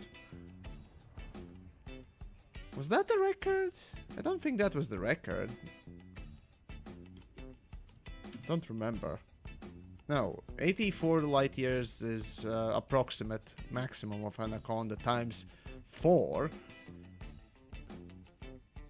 No, actually, yeah, that might be. 84, 4 times 13. Okay, that sounds close to a record, I guess. Is that with the double engineered FSD? I think so, it should be. Because the double engineered one also had slightly more jump range. Yeah, the fast boot sequence gives you 15% optimal mass increase. Yeah, so... kind of thinking I should have picked up one. Damn it. Yeah, and I still didn't get mine. Frontier Support claimed already had it fitted in my exploration crate. No. Well, they could technically check your account, right? Didn't they do that? They checked the account, but they said, oh, you have a 5A FSD in your current chip. And I was, yeah, that I have like 1 year in there. Let's see. B. No, I need A. Give me a moment. Let's see.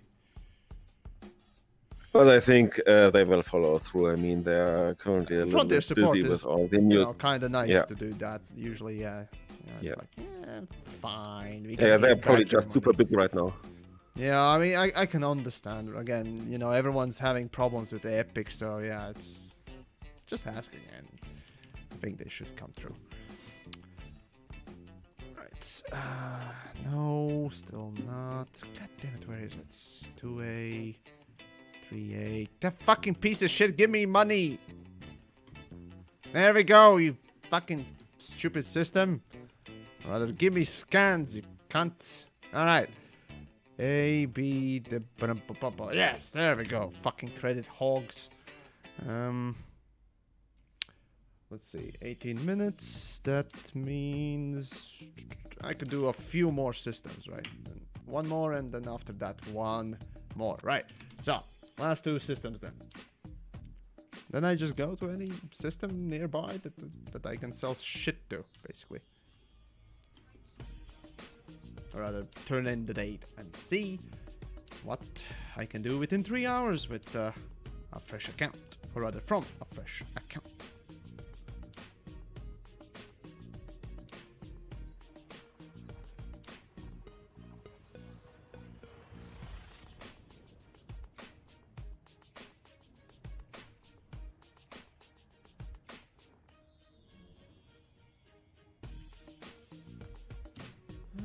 Okay.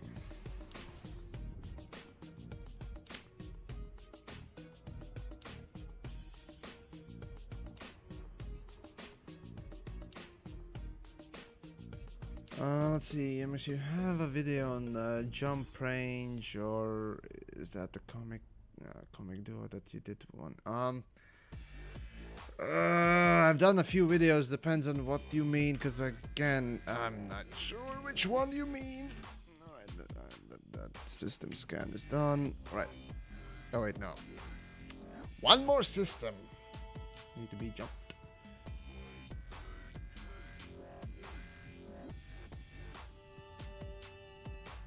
Yamis has perfected the tone of British swearing? What? No.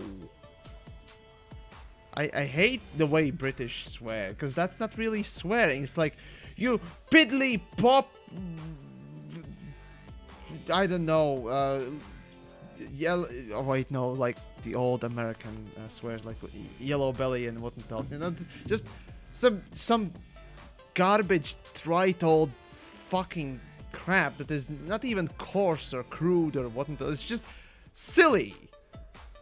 And okay, fine, in Latvian it's even worse, right? In Latvian we actually don't have that many swears, as a matter of fact, which sucks. I mean, often sort of result just doing swears in either which country's language we know, usually Russian, of course. Yeah. All right. So, anyways, you silly moped. I don't know. It's just no. It's just you. Actually, that kind. These days, the word silly is used, you know, in a sort of a feminine way. You know, I don't know. It's just, for some reason, I just have in my mind that metrosexual episode from South Park. There we go. That one, and just, yeah, I can't unhear that word anymore in a serious tone anymore. Yep, that's it. And Muppet, it's just a sock puppet to me. Like, it's a puppet. It's a fucking puppet, really? Is that an insult? A pig is even a bigger insult. Yeah, well, maybe I'm just too crude.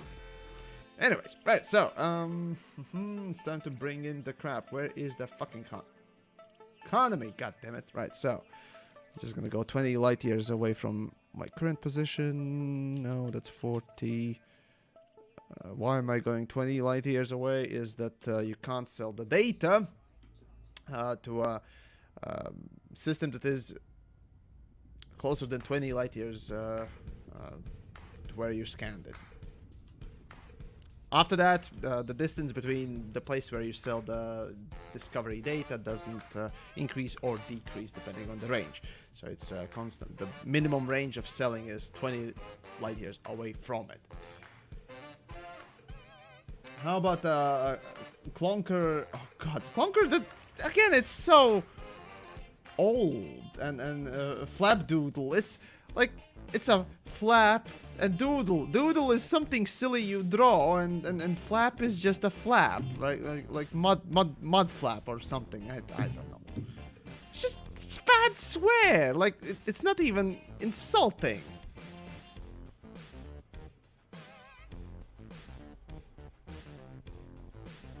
That's why MX likes to use the word cunt, cause word cunt apparently for English speakers is apparently something they don't like, except for Australians, for which woohoo, you go guys. Yes, there we go. I approve your use of the wonderful expression of cunt, and then the frequency at which you choose to use it. Yes. Aren't swears fun, kids? That's right. I recommend this to kids as well because I'm a horrible influence on the young. Yes, and especially when, you know, in let's say family gatherings, a kid, you know, decides to use something you taught them, and everyone's shocked, and you're just laughing your ass off. Great. I take no responsibility here.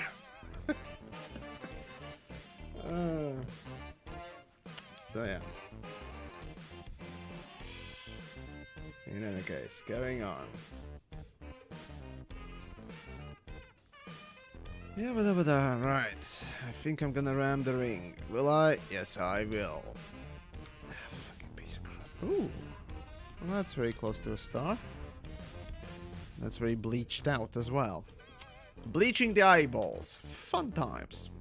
For the whole family. Yes, you are you that uncle? Well, no, I don't really share my political views and so on and so forth, left and right, on family gatherings and so on, and I'm not just extremely racist or anything like that. In fact, it's quite a bit the opposite. But, you know, it's just...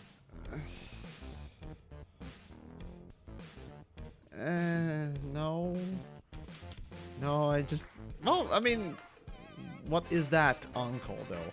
If you mean by somebody who literally has stopped giving a shit what the others think, yeah! Yeah, pretty much.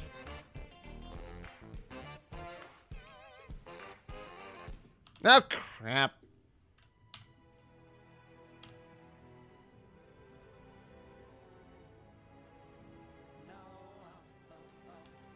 Okay, here we go. For a small fighter, would you recommend normal missile rack or pack hound? Pack hound for sure, but hey, thanks for the bits there. Come on, Spa? Yes? Yes. But the thing is, for a small fighter, missiles are a big gamble. You can't really kill anything anyways.